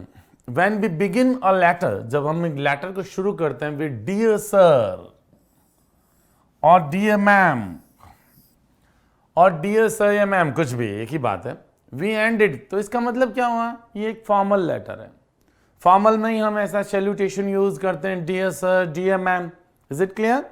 अब इसमें आपको पता है कि फॉर्मल सब्सक्रिप्शन होगा, जो अपन फॉर्मल लेटर्स में एंड में जो एंड करते समय सब्सक्रिप्शन लिखते हैं, आप सभी जानते हैं। ये देखिए, yours faithfully, it is okay, I don't see any problem in that. अब देखिए, योर फेथफुली ये यूज नहीं होता। ये कब यूज होता है, योर एक ऐसा पॉजेसिव एडजेक्टिव है जिसके साथ हमेशा यहाँ नाउन होना चाहिए। अगर नाउन नहीं आ रहा है तो आप योर को यूज ही नहीं कर सकते। योर और योर्स में डिफरेंस क्या है आपको पता है। जैसे अपन कहते हैं योर बाइसिकल, आपकी साइकिल, तो नाउन आ गया। और अगर अपन कहते हैं दिस बाइसिकल इज योर्स, तो यहाँ पे फेथफुली क्या है, it is an adverb not a noun, noun नहीं है, तो योर्स ही यूज होगा। योर्स सिंसियरली ये बिल्कुल ही रॉन्ग है, क्योंकि अपोस्ट्रोफ करके यहाँ पे एस दिया हुआ है जिसकी कभी जरूरत नहीं होती। भाई योर का मतलब क्या होता है, योर का मतलब आपका। अब इसके अंदर पहले से है आपका, अब इसमें अपोस्ट्रोफ करके एस जोड़ेंगे तो कोई सेंस नहीं निकलेगा, योर्स बिल्कुल ही रॉन्ग सेंस है। आपका फिर पीछे केवल का, कोई मीनिंग नहीं देता, तो ये भी ठीक है, ठीक नहीं है। योर्स लविंगली, ये तो अपन इनफॉर्मल लेटर में लिखते हैं, तो वहाँ पे अपने को जो सैल्यूटेशन फॉर्मल लेटर का दिया है, तो ये भी ऑप्शन ठीक नहीं है। This option is the most appropriate option. Is it okay. Next की तरफ बढ़ते हैं। Which of the following should be avoided, किससे बचना चाहिए, अवॉइड किसको करना चाहिए इन ऑफिशियल लेटर। एक ऑफिशियल लेटर में इनमें से कौन सी चीज को अवॉइड करना चाहिए, देखते हैं। क्लियर डिटेल्स अवॉइड करनी चाहिए कि इंक्लूड करनी चाहिए। बिल्कुल क्लियर डिटेल्स देनी चाहिए, तो ये ऑप्शन नहीं होगा, क्योंकि हमसे पूछा जा रहा है अवॉइड क्या करें। पोलाइट वर्ड्स अवॉइड करना मीन्स उससे बचना, दूर रहना। क्लियर डिटेल से कैसे दूर रहेंगे, ऑफिशियल लेटर है। उसके बाद पोलाइट वर्ड्स, बिल्कुल पोलाइट वर्ड्स यूज करने चाहिए, क्योंकि आप एक ऑफिसर को लिख रहे हैं, एक ऑर्गेनाइजेशन को लिख रहे हैं, या किसी कंपनी को लिख रहे हैं, किसी इंस्टीट्यूशन को लिख रहे हैं, तो पोलाइट वर्ड्स अवॉइड नहीं करने चाहिए, तो ये भी ऑप्शन ठीक नहीं। ये देखिए, जागन्स, जागन समझे, शब्द जाल, शब्दों के जाल में, to beat about the bush, इधर उधर की बातें करना, घुमा फिरा के कहना, तो ये अवॉइड करना चाहिए, बिल्कुल सही है। और फॉर्मल वर्ड्स, भाई फॉर्मल लेटर में, ऑफिशियल लेटर फॉर्मल होता है, तो फॉर्मल वर्ड्स को कैसे अपन अवॉइड करेंगे, वो तो अपन को इंक्लूड करने चाहिए। तो ये जागन्स अवॉइड करने चाहिए, शब्द जाल फालतू के, इधर उधर की बातें नहीं करनी चाहिए। This is okay. आगे बढ़ते हैं। चूज द करेक्ट ऑप्शन, सही ऑप्शन चुनिए। The language in A tender, tender समझते हैं, निविदा जो अपन आमंत्रित करते हैं परचेज करने से पहले, ओके। शुड बी, अब इसकी लैंग्वेज कैसी होनी चाहिए, वर्डी एंड डिफिकल्ट, बहुत ज़्यादा शब्दों वाली और डिफिकल्ट होनी चाहिए। डिफिकल्ट होगा तो टेंडर कौन भरेगा, बिल्कुल रॉन्ग। इनफॉर्मल, अनौपचारिक, टेंडर अनौपचारिक तो भाई फ्रेंड्स और रिलेटिव्स के बीच की चीज़ है, टेंडर ऑफिशियल चीज़ होता है, इनफॉर्मल हो ही नहीं सकता। ऑब्जेक्टिव, ऑब्जेक्टिव का मतलब उद्देश्यपूर्ण, बिल्कुल होना चाहिए। एंड वेरी क्लियर, बिल्कुल क्लियर होना चाहिए, ये ऑप्शन ठीक लग रहा है। एम्बिगस, बिल्कुल अस्पष्ट होनी चाहिए, नहीं, तो करेक्ट ऑप्शन इसमें होगा third, objective and very clear, okay. Choose the correct translation of the following word from the option given below. ये जो वर्ड है ग्लोबलाइजेशन, इसको जो ऑप्शंस दिए हैं उनमें से अपन को एप्रोप्रिएट चुनना, ओके। सभी जानते हैं ग्लोबलाइजेशन, ग्लोब, ग्लोबलाइजेशन, वैश्वीकरण, बहुत इजी, यस। सरलीकरण, ये इक्वलिज्म, ये सब नहीं होगा। सरलीकरण में सिंप्लीफिकेशन नहीं होगा, अनुकरण फॉलो करना ये भी नहीं होगा, तो करेक्ट ऑप्शन सामान्यकरण, उसको इक्वलाइज करना ये भी नहीं होगा। वैश्वीकरण, ग्लोबलाइजेशन, ग्लोबलाइज करने से बना, it is okay. Next, fill in the blank with the correct form of the verb given in the bracket. Bracket में अब आपके टेंस की तरफ आ जाइए कंप्लीटली। अब ये आपकी ग्रामर चेक हो रही है, अभी तक आपकी वोकेबलरी बहुत अच्छी खासी टेस्ट की थी। The ship in the ocean yesterday, देखिए आप सभी जानते हैं correct form of the verb में यस्टरडे हैं, लास्ट हैं, अगो हैं, ऐसे वर्ड्स कहाँ यूज करते हैं, सिंपल पास्ट है ना। पास्ट इंडेफिनाइट जो पास्ट में हुआ, सडनली जो चीज़ें होना बताते हैं डायरेक्टली। तो यहाँ पे देखिए सिंक का मतलब होता है डूबना। आप सभी जानते हैं कि कोई भी निर्जीव चीज़ डूबती है ना, ऑब्जेक्ट विदाउट लाइफ कोई डूबती है तो उसके लिए सिंक। और कोई ह्यूमन बीइंग या कोई एनिमल या जो लिविंग थिंग है, लिविंग बॉडी कोई भी डूबता है तो उसके लिए वर्ड यूज होता है ड्राउन, डूबना। ओके, DROWN, ये भी अपन को पता होना चाहिए। एप्रोप्रिएसी वर्ड्स की इंग्लिश में बहुत इंपॉर्टेंट चीज होती है। तो यहाँ पे पास्ट है, सिंक की सेकेंड फॉर्म क्या होती है? सिंक, सैंक, संक। ओके, जिस तरह से drink, drank, drunk, ring, wrong, रंग, वैसे ही आई का ए हो जाता है सेकेंड फॉर्म में। और ये थर्ड ऑप्शन बिल्कुल ओके। Is it okay? काफी clear. Fill in the blanks with the correct tense of the verb given in the brackets. वही बात है, टेंस पूछ रहा है, करेक्ट फॉर्म का मतलब यही होता है टेंस में अप्लाई करना उसको। चूज द करेक्ट फॉर्म, सही रूप चुनना है फ्रॉम द गिवन बिलो, जो ऑप्शंस हैं उनमें से। वही बात है, ये देखिए अभी मैंने बताया था last, ago, yesterday, past simple, past indefinite, वही सेकंड फॉर्म आपको यूज करना होता है। कौन सी है सेकंड फॉर्म? ये फर्स्ट है, ये नहीं होगा, प्रेजेंट परफेक्ट है, ये बिल्कुल ऑप्शन नहीं होना। और यहाँ पे ध्यान रखिएगा, ये थोड़ा सा मिसप्रिंट हो गया, दे हैं सब्जेक्ट, यहाँ पे द नहीं है, दे हैं। ओके, इसको थोड़ा सा करेक्शन यहाँ चाह रहा था। करेक्ट ऑप्शन है bot.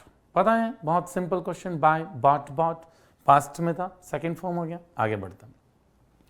Choose the correct form tense of the verb given from the option below to fill in the blank. Okay, जो ऑप्शंस दिए हुए वही बात है, टेंस भरना है, करेक्ट फॉर्म भरना है। बहुत अच्छा सेंटेंस इन्होंने दिया, द टीचर साइड दैट। अगर आप अपने सेंटेंस को एट फर्स्ट साइड देखें तो इनडायरेक्ट स्पीच लग रहा है ना। ये देखिए दैट एक कंजक्शन जुड़ा हुआ है। जनरली हम क्या करते हैं, हम सोचते हैं कि इनडायरेक्ट स्पीच में प्रेजेंट सिंपल को पास्ट सिंपल, ये वैसे क्या है, एक साइंटिफिक फैक्ट है ना। ऑयल फ्लोट्स ऑन वाटर, जो तेल है वो पानी पे तैरता है, एक बिल्कुल जनरल ट्रुथ है, साइंटिफिक फैक्ट कह लीजिए इसे। तो आपको पता है जनरली जब हम डायरेक्ट स्पीच से इनडायरेक्ट स्पीच करते हैं तो हम प्रेजेंट सिंपल को पास्ट सिंपल में बदल देते हैं, है ना, ऐसा करते हैं ना। तो कई जनों ने सोचा होगा कि जो रिपोर्टिंग वर्ब है ये प्रेजेंट में है तो पास्ट हो जाएगा आगे, लेकिन ऐसा नहीं होता दोस्तों। साइंटिफिक फैक्ट्स, यूनिवर्सल ट्रूथ्स, ये सारे जनरल फैक्ट्स, कोई भी मॉरल हैं या प्रोवर्ब हैं, उनके सारे जो हिस्टोरिकल फैक्ट्स हैं, जियोग्राफिकल फैक्ट्स हैं, उनमें टेंस चेंज नहीं करते हैं, ये मालूम होना चाहिए। तो प्रेजेंट सिंपल ही रहेगा। अब ऑयल चूंकि सिंगुलर है, जो भी अनकाउंटेबल लिक्विड्स होते हैं सिंगुलर माने जाते हैं, तो इसमें फ्लॉट्स का ऑप्शन सही होगा, प्रेजेंट सिंपल में ही रखेंगे। Is it okay? काफी क्लियर, फाइन। चलिए नेक्स्ट लेते हैं, 57th क्वेश्चन है, काफी अच्छा क्वेश्चन है। It's time you to bag. दोस्तों जो जानते हैं इट्स टाइम एक ऐसी फ्रेज या एक्सप्रेशन है, इसके साथ हमेशा अपन पास्ट सिंपल टेंस यूज करते हैं। ओके, याद रखिएगा, काफी इंपॉर्टेंट है। तो इसमें पास्ट सिंपल में ऑप्शन कौन सा है? Third option. जो भी अच्छे से टेंस पढ़े हुए हैं उनको पता है कि ये जो प्रेजेंट में होता है, जो एक्सप्रेशन है प्रेजेंट में रहता है, टाइमिंग इसकी प्रेजेंट ही रहती है, प्रेजेंट सिचुएशन को एक्सप्रेस करता है, लेकिन इट्स टाइम की फ्रेज के साथ हमेशा पास्ट सिंपल यूज होता है। ओके, ये बहुत इंपॉर्टेंट है, तो इसमें थर्ड ऑप्शन करेक्ट है। ओके, बाकी ये प्रेजेंट में है, ये सीधा थर्ड फॉर्म ऐसे कहीं लगता नहीं, और ये भी फ्यूचर का एक्सप्रेशन है, यूज नहीं होगा। नेक्स्ट बढ़ते हैं। Choose the correct passive voice. Passive voice पूछ रहा है, ध्यान रखना है ना, इसका मतलब एक्टिव हमें दिया होगा। अब the following sentence from the options below. Anita saw a picture. मैंने आपको बताया कि जब हम पेसिव देखते हैं तो सबसे पहले एक्टिव में टेंस कौन सा है वो जरूर देखते हैं। सॉ, सी की second form, past indefinite, a picture, क्या देखा, ये है ऑब्जेक्ट। तो पेसिव में दो ही चीजें इंपॉर्टेंट होती है दोस्तों, एक तो वर्ब और एक ऑब्जेक्ट। तो हमें ऑब्जेक्ट आगे लाना है, सभी को पता है। उसके बाद पास्ट सिंपल में क्या होता है, वॉज वर थर्ड फॉर्म होता है, और अनीता जो डूअर है पीछे चली जाती है बाई के साथ, तो क्या हो गया, वॉज सीन कहाँ है, ये पहला ऑप्शन बिल्कुल ओके। ये देखिए इस सीन बिल्कुल गलत है, हैज बीन प्रेजेंट परफेक्ट हो गया, टेंस नहीं बदलता, वही टेंस रहता है, तो इसमें पहला ऑप्शन बिल्कुल आपके लिए ओके था। नेक्स्ट बढ़ते हैं। Choose the correct passive voice. फिर से पेसिव वॉइस ही पूछ रहा है। अब the following sentence from the options given below. They speak Punjabi. ये देखिए कौन सा टेंस है, यस, प्रेजेंट इंडेफिनाइट या सिंपल प्रेजेंट टेंस है। पंजाबी ऑब्जेक्ट है, क्या बोलते हैं, पंजाबी बोलते हैं। तो वही बात है, ऑब्जेक्ट आगे लाइए। प्रेजेंट सिंपल में होता क्या है, is am are third form. कौन से ऑप्शन में है, ये बिल्कुल गलत है, वॉज हो गया, ये बिल्कुल गलत है, टेंस चेंज हो गया, ये भी बिल्कुल गलत है। तो करेक्ट ऑप्शन प्रथम दृष्टिया यही दिख रहा है।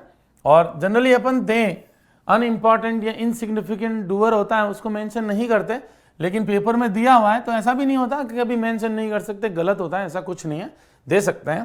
तो this option is okay, fine. Next की तरफ बढ़ते हैं। Choose the correct form of active transformation. देखिए एक्टिव पूछ रहा है, be careful of the sentence given. नीचे जो सेंटेंस दिया उसका एक्टिव आपको ट्रांसफॉर्मेशन पूछ रहा है, पैसिव नहीं। 2 सेंटेंस आपको पैसिव पूछे थे, अब एक्टिव पूछ रहा है।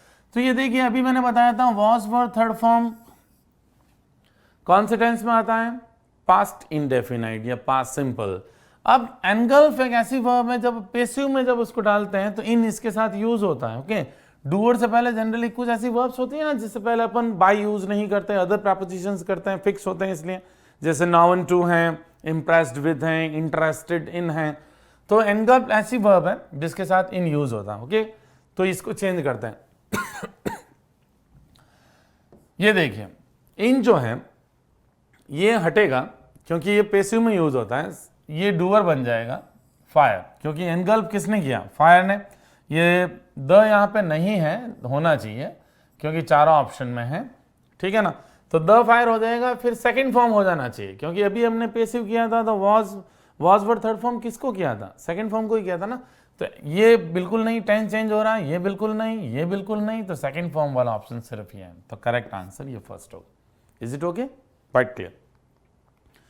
Choose the correct option given below. जो नीचे ऑप्शन दिए उसमें से करेक्ट चुनना। ये देखिए फिर पैसिव हैं, जो जानते हैं कि is am are plus third form present indefinite की पैसिव में होता है, इसका मतलब हमें एक्टिव बनाना है। देखिए नीचे लिख भी दिया, चेंज इनटू एक्टिव। और आपको पता है कि नाउन ऐसी वर्ब है जिसके साथ बाय यूज नहीं करके टू यूज करते हैं। वही बात है, आप जो यहाँ पे इसको डूअर को आगे लाइए, मिसेस सीमा, अब नोज हो जाएगा प्रेजेंट सिंपल में। कौन से ऑप्शन में नो, ये नहीं होगा, ये पैसिव ही है, ये नहीं होगा, ये भी पैसिव में ही होगा। तो इसमें करेक्ट ऑप्शन रहेगा आपके सेकंड। इज इट क्लियर, काफी सिंपल क्वेश्चन था। ओके, नेक्स्ट बढ़ते हैं। चूज द करेक्ट ऑप्शन, सही ऑप्शन चुनना है। डोंट गो देयर, वहां मत जाओ, ही सेड। तो क्या है, क्या लग रहा है आपको, जाने का मना किया ना। ओके, तो देखिए ही सेड इनडायरेक्ट स्पीच करने का कह रहा है। ओके, डोंट गो देयर, वहां पे मत जाओ, तो ये ऑप्शन बिल्कुल सही नहीं है। उसके बाद he told them not to go there, ठीक है, ऑप्शन अच्छा है। हालांकि यहाँ पे टोल्ड ज़्यादा सूटेबल नहीं है, ऑर्डर्ड हो सकता है, इंस्ट्रक्टेड हो सकता है, एडवाइज्ड हो सकता है, जनरली हम ऐसा करते हैं, लेकिन इसमें कोई ऐसा ऑप्शन नहीं है। Told them not go there ऐसा नहीं होता क्योंकि ये सेंटेंस कैसा है, इंपेरेटिव है। इंपेरेटिव सेंटेंसेस आपको पता होगा अच्छे से, टू से जुड़ते हैं, इसमें टू है नहीं, बिल्कुल ऑप्शन नहीं है। He said them not to go there, said का सेड ही रखा, ये ठीक नहीं होता, इसमें सिर्फ ये गड़बड़ है। उसके बाद ये तो पहले से ही अपन रॉन्ग कर ही चुके हैं कि डोंट को चेंज ही नहीं किया, और इंपेरेटिव सेंटेंसेस मतलब इनडायरेक्ट स्पीच बनते समय टू से जुड़ना, तो ये ठीक है। He told them not to go there, है ना, कहाँ कौन सा option, second, this one is okay. ये बिल्कुल गलत है, आगे बढ़े, ठीक है। Choose the appropriate synonym of the given word. Appropriate synonym अपन को इसमें से चूज करना है, ठीक है। मिनिमम बहुत इजी पूछा, मिनिमम आपको पता है न्यूनतम, कम से कम। लिटिल नहीं होता क्योंकि लीस्ट होता है कम से कम, ये भी नहीं, सुपरलेटिव डिग्री होता है ना लिटिल की, लीस्ट। ये बिल्कुल ठीक लग रहा है, लोवेस्ट हो सकता है। वांटिंग कमी को बताता है, लैक कमी को बताता है, जबकि अपन को कमी नहीं न्यूनतम बताना है। तो करेक्ट ऑप्शन कौन सा है, lowest. Is it okay, next बढ़ते हैं। Choose the correct synonym of the following word from the options given. फिर वही बात याद रखिएगा, क्या पूछ रहा है, सिनोनिम पूछ रहा है। एंटोनिम और सिनोनिम अच्छों को कंफ्यूज कर सकते हैं। देखिए क्या है, कावर्ड। कावर्ड किसे बोलते हैं, जो डरपोक हो, है ना, ब्रेव का अपोजिट। तो अगर ये एंटोनिम पूछता तो अपन ब्रेव पे जाते, एंटोनिम नहीं पूछ रहा है। डैशिंग, वही रोबीला या शक्तिशाली या स्ट्रॉन्ग, वो है नहीं, स्ट्रॉन्ग फिर नीचे दे दिया, ये तीनों तो क्या है, एंटोनिम है। अब यहां पे दिया है मिल्क शॉप। मिल्क शॉप क्या होता है, कावर्ड, टिमिड, डरपोक, तो ये वोकेबलरी से जुड़ी बात है। इसमें अपन को क्या पूछा था, सिनोनिम पूछा था, तो सिनोनिम यही होगा किसका, कावर्ड का। इज इट क्लियर, क्योंकि तीनों एंटोनिम थे, इसमें से सिनोनिम ये एक ही है। Is it clear. Next, choose the correct antonym of the following word from the options given below. Correct antonym पूछ रहा है अपन को। इसमें देखिए स्टूपिड का पूछ रहा है, पहले ये देखना चाहिए हमें कौन सा वर्ड दिया, स्टूपिड। स्टूपिड किसे कहते हैं मालूम है, स्टूपिड, नॉनसेंस, है ना, फुलिश। अब देखिए इसमें क्या, स्टूपिड का क्या पूछ रहा है, एंटोनिम पूछ रहा है, याद रखिएगा, विलोम शब्द, ओके, अपोजिट वर्ड पूछ रहा है। तो डंस क्या होता है पता है, वही स्टूपिड, अनवाइज, फुलिश, ठीक है, तो ये हो सकता है। क्लेवर, ये क्या है, सिनोनिम पूछता तो डंस हो जाता, तो ये नहीं होगा। डल, वही भौंदू, नीरस, सैड, बिल्कुल किसी कॉन्टेक्स्ट में सही नहीं है। तो यहाँ क्लियर है कि जो स्टूपिड है उसका अपोजिट क्या होगा, क्लेवर। और अपन को क्या पूछा जा रहा है, एंटोनिम ही पूछा जा रहा है, अपोजिट ही पूछा जा रहा है। Is it clear. नेक्स्ट लेते हैं, in the following questions choose the word which is the exact opposite. ये देखिए बिल्कुल जो अपोजिट हो जो गिवन वर्ड का। तो देखिए क्या दिया हुआ है, एनॉर्मस, क्या होता है एनॉर्मस, क्या होता है, जाइंट, विशाल, ह्यूज, है ना। तो अपन को ये अपोजिट पूछ रहा है, विलोम, तो सूक्ष्म होता है। विशाल का क्या होता है हिंदी में, सूक्ष्म। तो पकड़ लेते हैं, सॉफ्ट बिल्कुल नहीं है, मुलायम कोई सेंस नहीं, एवरेज, औसत ये नहीं, वीक, कमजोर, तो कौन सा ऑप्शन होगा, टाइनी, सूक्ष्म। बहुत क्लियर, ओके। हाँ, नेक्स्ट क्वेश्चन लेते हैं दोस्तों। अगला क्वेश्चन है, what is the antonym of obsolete. Obsolete समझते हैं, ऑब्सोलीट का मतलब क्या होता है, जो प्रचलन में नहीं हो, अप्रचलित। अब देखते हैं, पहले तो ये ध्यान रखिएगा, आपको एंटोनिम पूछा जा रहा है, विलोम शब्द, ओके।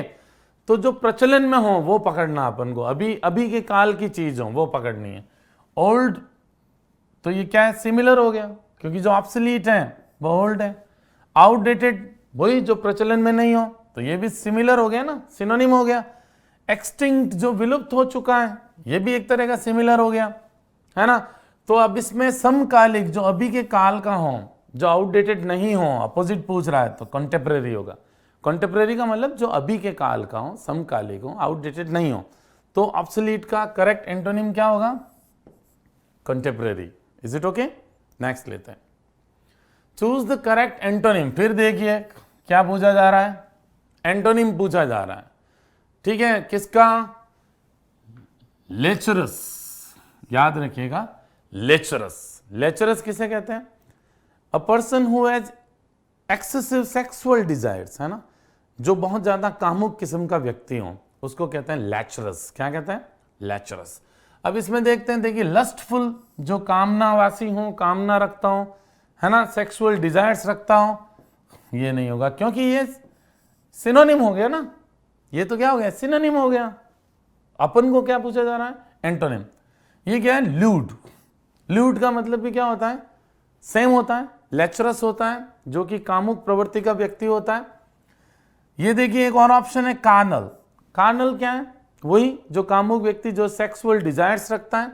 तो यहां चेस्ट होगा, पवित्र, याद रखिए, चेस्ट, पवित्र।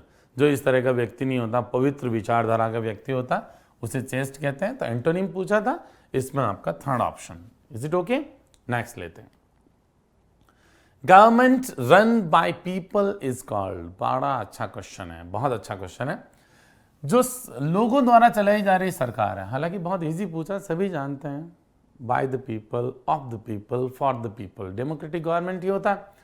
तो ऑब्वियसली इसमें डेमोक्रेसी करेक्ट आंसर होगा। लेकिन हम इन पे भी, क्योंकि नेक्स्ट एग्जाम्स में दूसरे वर्ड्स भी पूछे जा सकते हैं। ये देखिए क्या, मोनार्की। मोनार्की क्या है, जो मोनार्क किसे कहते हैं, जो शासक होता है, राजा होता है। तो राजा का अगर government run by a king तो होता मोनार्की। तो ये ऑप्शन यहाँ नहीं होगा। ये क्या, ऑटोक्रेसी, जो निरंकुश शासन होता है, जिसे अपन कहते हैं डिक्टेटरशिप, एक आदमी अपने हाथ में शासन ले लेता है और सारे फैसले वही लेता है, वो ऑटोक्रेसी है। तो government run by a single person तो होता ऑटोक्रेसी। आगे क्या है ना, ब्यूरोक्रेसी। ब्यूरोक्रेसी आप जानते हैं, जो नौकरशाही होती है, ये तो बिल्कुल रेलेवेंट वर्ड ही नहीं है, तो इसमें करेक्ट वर्ड होगा democracy. Is it okay? Next लेते हैं। Something kept as the reminder of an event. बहुत अच्छा क्वेश्चन है। ऐसी कोई चीज जिसे रखा जाता है as a reminder of an event, एक घटना की याद के रूप में, यादगार के रूप में, रिमाइंड करती रहे आपको, ऐसी कोई चीज। तो बायोग्राफी। बायोग्राफी क्या होती है पता ही है? स्वजीवनी, आत्मकथा, एक व्यक्ति जो अपनी लिखता है। ये बिल्कुल नहीं है, क्योंकि वो एक पुस्तक होती है। उसके बाद अवार्ड, पुरस्कार है, वो कई बार रखे भी जाते हैं, लेकिन यहाँ पे रिमाइंडर जो एक घटना का होता है ना, उसे क्या कहते हैं? सौवनीय। क्या कहते हैं? सौवनीय। सौवनीय जो वर्ड है वो स्मृति चिन्ह को बताता है। तो याद, अपन भी आपको पता है, कभी कोई हमारे यहाँ किसी फंक्शन में गेस्ट्स वगैरह आते हैं तो उनको मेमेंटोस देते हैं, मालूम है? उसको मोमेंटो नहीं कहते हैं, इंग्लिश में उसका प्रोनाउंसिएशन होता है मेमेंटोस। तो मेमेंटोस का सिमिलर है सौवनीय, ये स्मृति चिन्ह के रूप में होता है। अवार्ड और प्राइज तो लगभग सेम हो गए। बायोग्राफी कोई घटना की याद के रूप में, हर घटना की कोई बायोग्राफी नहीं होती, तो करेक्ट ऑप्शन इसमें होगा सोवेनियर। ओके, नेक्स्ट बढ़ते हैं। Choose the correct one word substitution. एक वन वर्ड चुनना आपको। Is it okay? From the given options. अब देखिए क्या कह रहे हैं, स्टडी ऑफ प्लांट्स, पौधों का अध्ययन, काफी इजी है। वनस्पति का अध्ययन क्या कहते हैं? वनस्पति शास्त्र को बायोलॉजी कहते हैं, ये तो जीव विज्ञान हो गया। जूलॉजी क्या हो गए? दोनों हो गए, जंतु विज्ञान। बॉटनी कहते हैं सिर्फ वनस्पति जो वेजिटेशन से जुड़ी स्टडी होती है उसको क्या कहते हैं? बॉटनी। जियोलॉजी ये भूगोल की चीज है, ये भी नहीं, तो करेक्ट ऑप्शन इसमें होगा botany. Is it okay? Next बढ़ते हैं। उसके बाद choose the correct alternative which can be substituted from the given word या सेंटेंस। ठीक है ना? मर्डर ऑफ ए किंग, काफी अच्छा क्वेश्चन है। आपको पता ही है अलग अलग तरह की साइड्स होते हैं।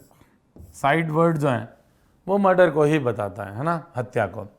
अब देखिए रेजिसाइड, तो आपको पता ही है एक वर्ड होता है रिजीम, साम्राज्य को कहते हैं, तो ये राजा से जुड़ा ही वर्ड होता है ना, तो ये पूरे चांसेस हैं। अब मैट्रिसाइड भी समझ लीजिए क्या होता है। मैट्री किसे कहते हैं पता आपको? मदर से जुड़ी चीजें मैट्रिसाइड होता है। तो माँ की हत्या अगर करें तो क्या होगा? मैट्रिसाइड। यहाँ पे राजा की हत्या बता रहा। उसके बाद पैरिसाइड, क्या होता है? पैरिसाइड ये होता है पिता की हत्या से जुड़ा, पिता या माता, पेरेंट्स से जुड़ा पैरिसाइड। ओके, तो ये भी ऑप्शन नहीं है। और ये क्या है? यूजोरिसाइड। यूजोरिसाइड क्या होता है? यूजोरिसाइड ये होता है अपनी पत्नी की हत्या, है ना, killing of one's own wife, खुद की पत्नी की हत्या करना कहलाता है यूजोरिसाइड। ओके, तो ये भी ऑप्शन ठीक नहीं है, इसमें सिर्फ ऑप्शन होगा रिजिसाइड, एक राजा की हत्या होना। Is it clear? नेक्स्ट बढ़ते हैं। Which one of the following suffixes can be added. देखिए फिर सफिक्स पूछा है, कौन सा सफिक्स जोड़ा जा सकता है to the following word to form a new one, नया शब्द बनाने के लिए। बहुत इजी, पेंट। क्लियर? पेंट से क्या बनता है? पेंटर। ओके, पेंटली होता नहीं, पेंटेन होता नहीं, पेंटियन होता नहीं, करेक्ट ऑप्शन पेंटर, सभी जानते हैं, बहुत easy. Which suffix can be added to the word piece. Piece word पे कौन सा सफिक्स जोड़ा? शांति, एडजेक्टिव बनाना है, पता है? तो क्योंकि नाउन है ऑलरेडी। अब पीसफुल ही होगा ऑब्वियसली। कहाँ है ऑप्शन? ये रहा। पीसिंग होता नहीं, पीसेस्ट होता नहीं, और पीस्ड होता नहीं, वर्ब है नहीं ना, वो नाउन है ना। तो नाउन से एडजेक्टिव बनाना है तो बहुत सारे ऐसे वर्ड्स होते हैं जो नाउन से एडजेक्टिव बनाते हैं आपके, है ना। ये देखिए जो पीस है ये क्या है? नाउन है। अब एडजेक्टिव बनाने के लिए वैसे भी एक ही इसमें ऑप्शन था, और वैसे हालांकि आईएनजी भी बहुत सारे ऐसे वर्ड्स हैं जिनमें, जैसे इंटरेस्ट में इंटरेस्टिंग, और काफ़ी उससे भी एडजेक्टिव बनता है, लेकिन यहाँ पे पीस के साथ सबसे अप्रोप्रिएट पीसफुल। बहुत इजी था ये भी। चलिए अब अपन लास्ट क्वेश्चन पे आ गए हैं। Choose the correct word. The teacher reprimanded her for her conduct. क्या होता है बताइए? कंडक्ट आचरण होता है, नाउन है। अब उसके आचरण के लिए उसे डांटा। रिप्रिमांड का मतलब डांटना। तो अब कैसा आचरण होगा बताइए? बुरा आचरण, है ना। तो इसमें सबसे नॉन कंडक्ट वर्ड ही नहीं होता, ओवर कंडक्ट वर्ड नहीं होता, अनकंडक्ट कोई वर्ड नहीं होता। तो बहुत ऑब्वियस था मिसकंडक्ट, उसके दुर्व्यवहार के लिए। Okay, use, misuse, conduct, misconduct, ऐसे वर्ड्स बहुत इजी होते हैं। तो आपको इसमें क्या पूछ लिया उन्होंने, इसमें प्रीफिक्स पूछा था, क्योंकि मिस पहले लगा ना। अभी तक जितने भी क्वेश्चन हमने वोकेबलरी से जुड़े किए उसमें सफिक्सेस पूछा था, इसमें आपको एक प्रीफिक्स पूछ लिया था। Is it okay? तो दोस्तों इस पेपर को आपने अच्छे से समझा होगा, और आई एम श्योर कि जो आने वाले आपके एलडीसी की जो रिमेनिंग 3 पेपर्स और हैं उसमें ये आपके लिए काफ़ी ज़्यादा यूजफुल होगा। Thank you very much. Click on the subscribe button to subscribe to our channel. Press the bell icon on the YouTube app and never miss another update.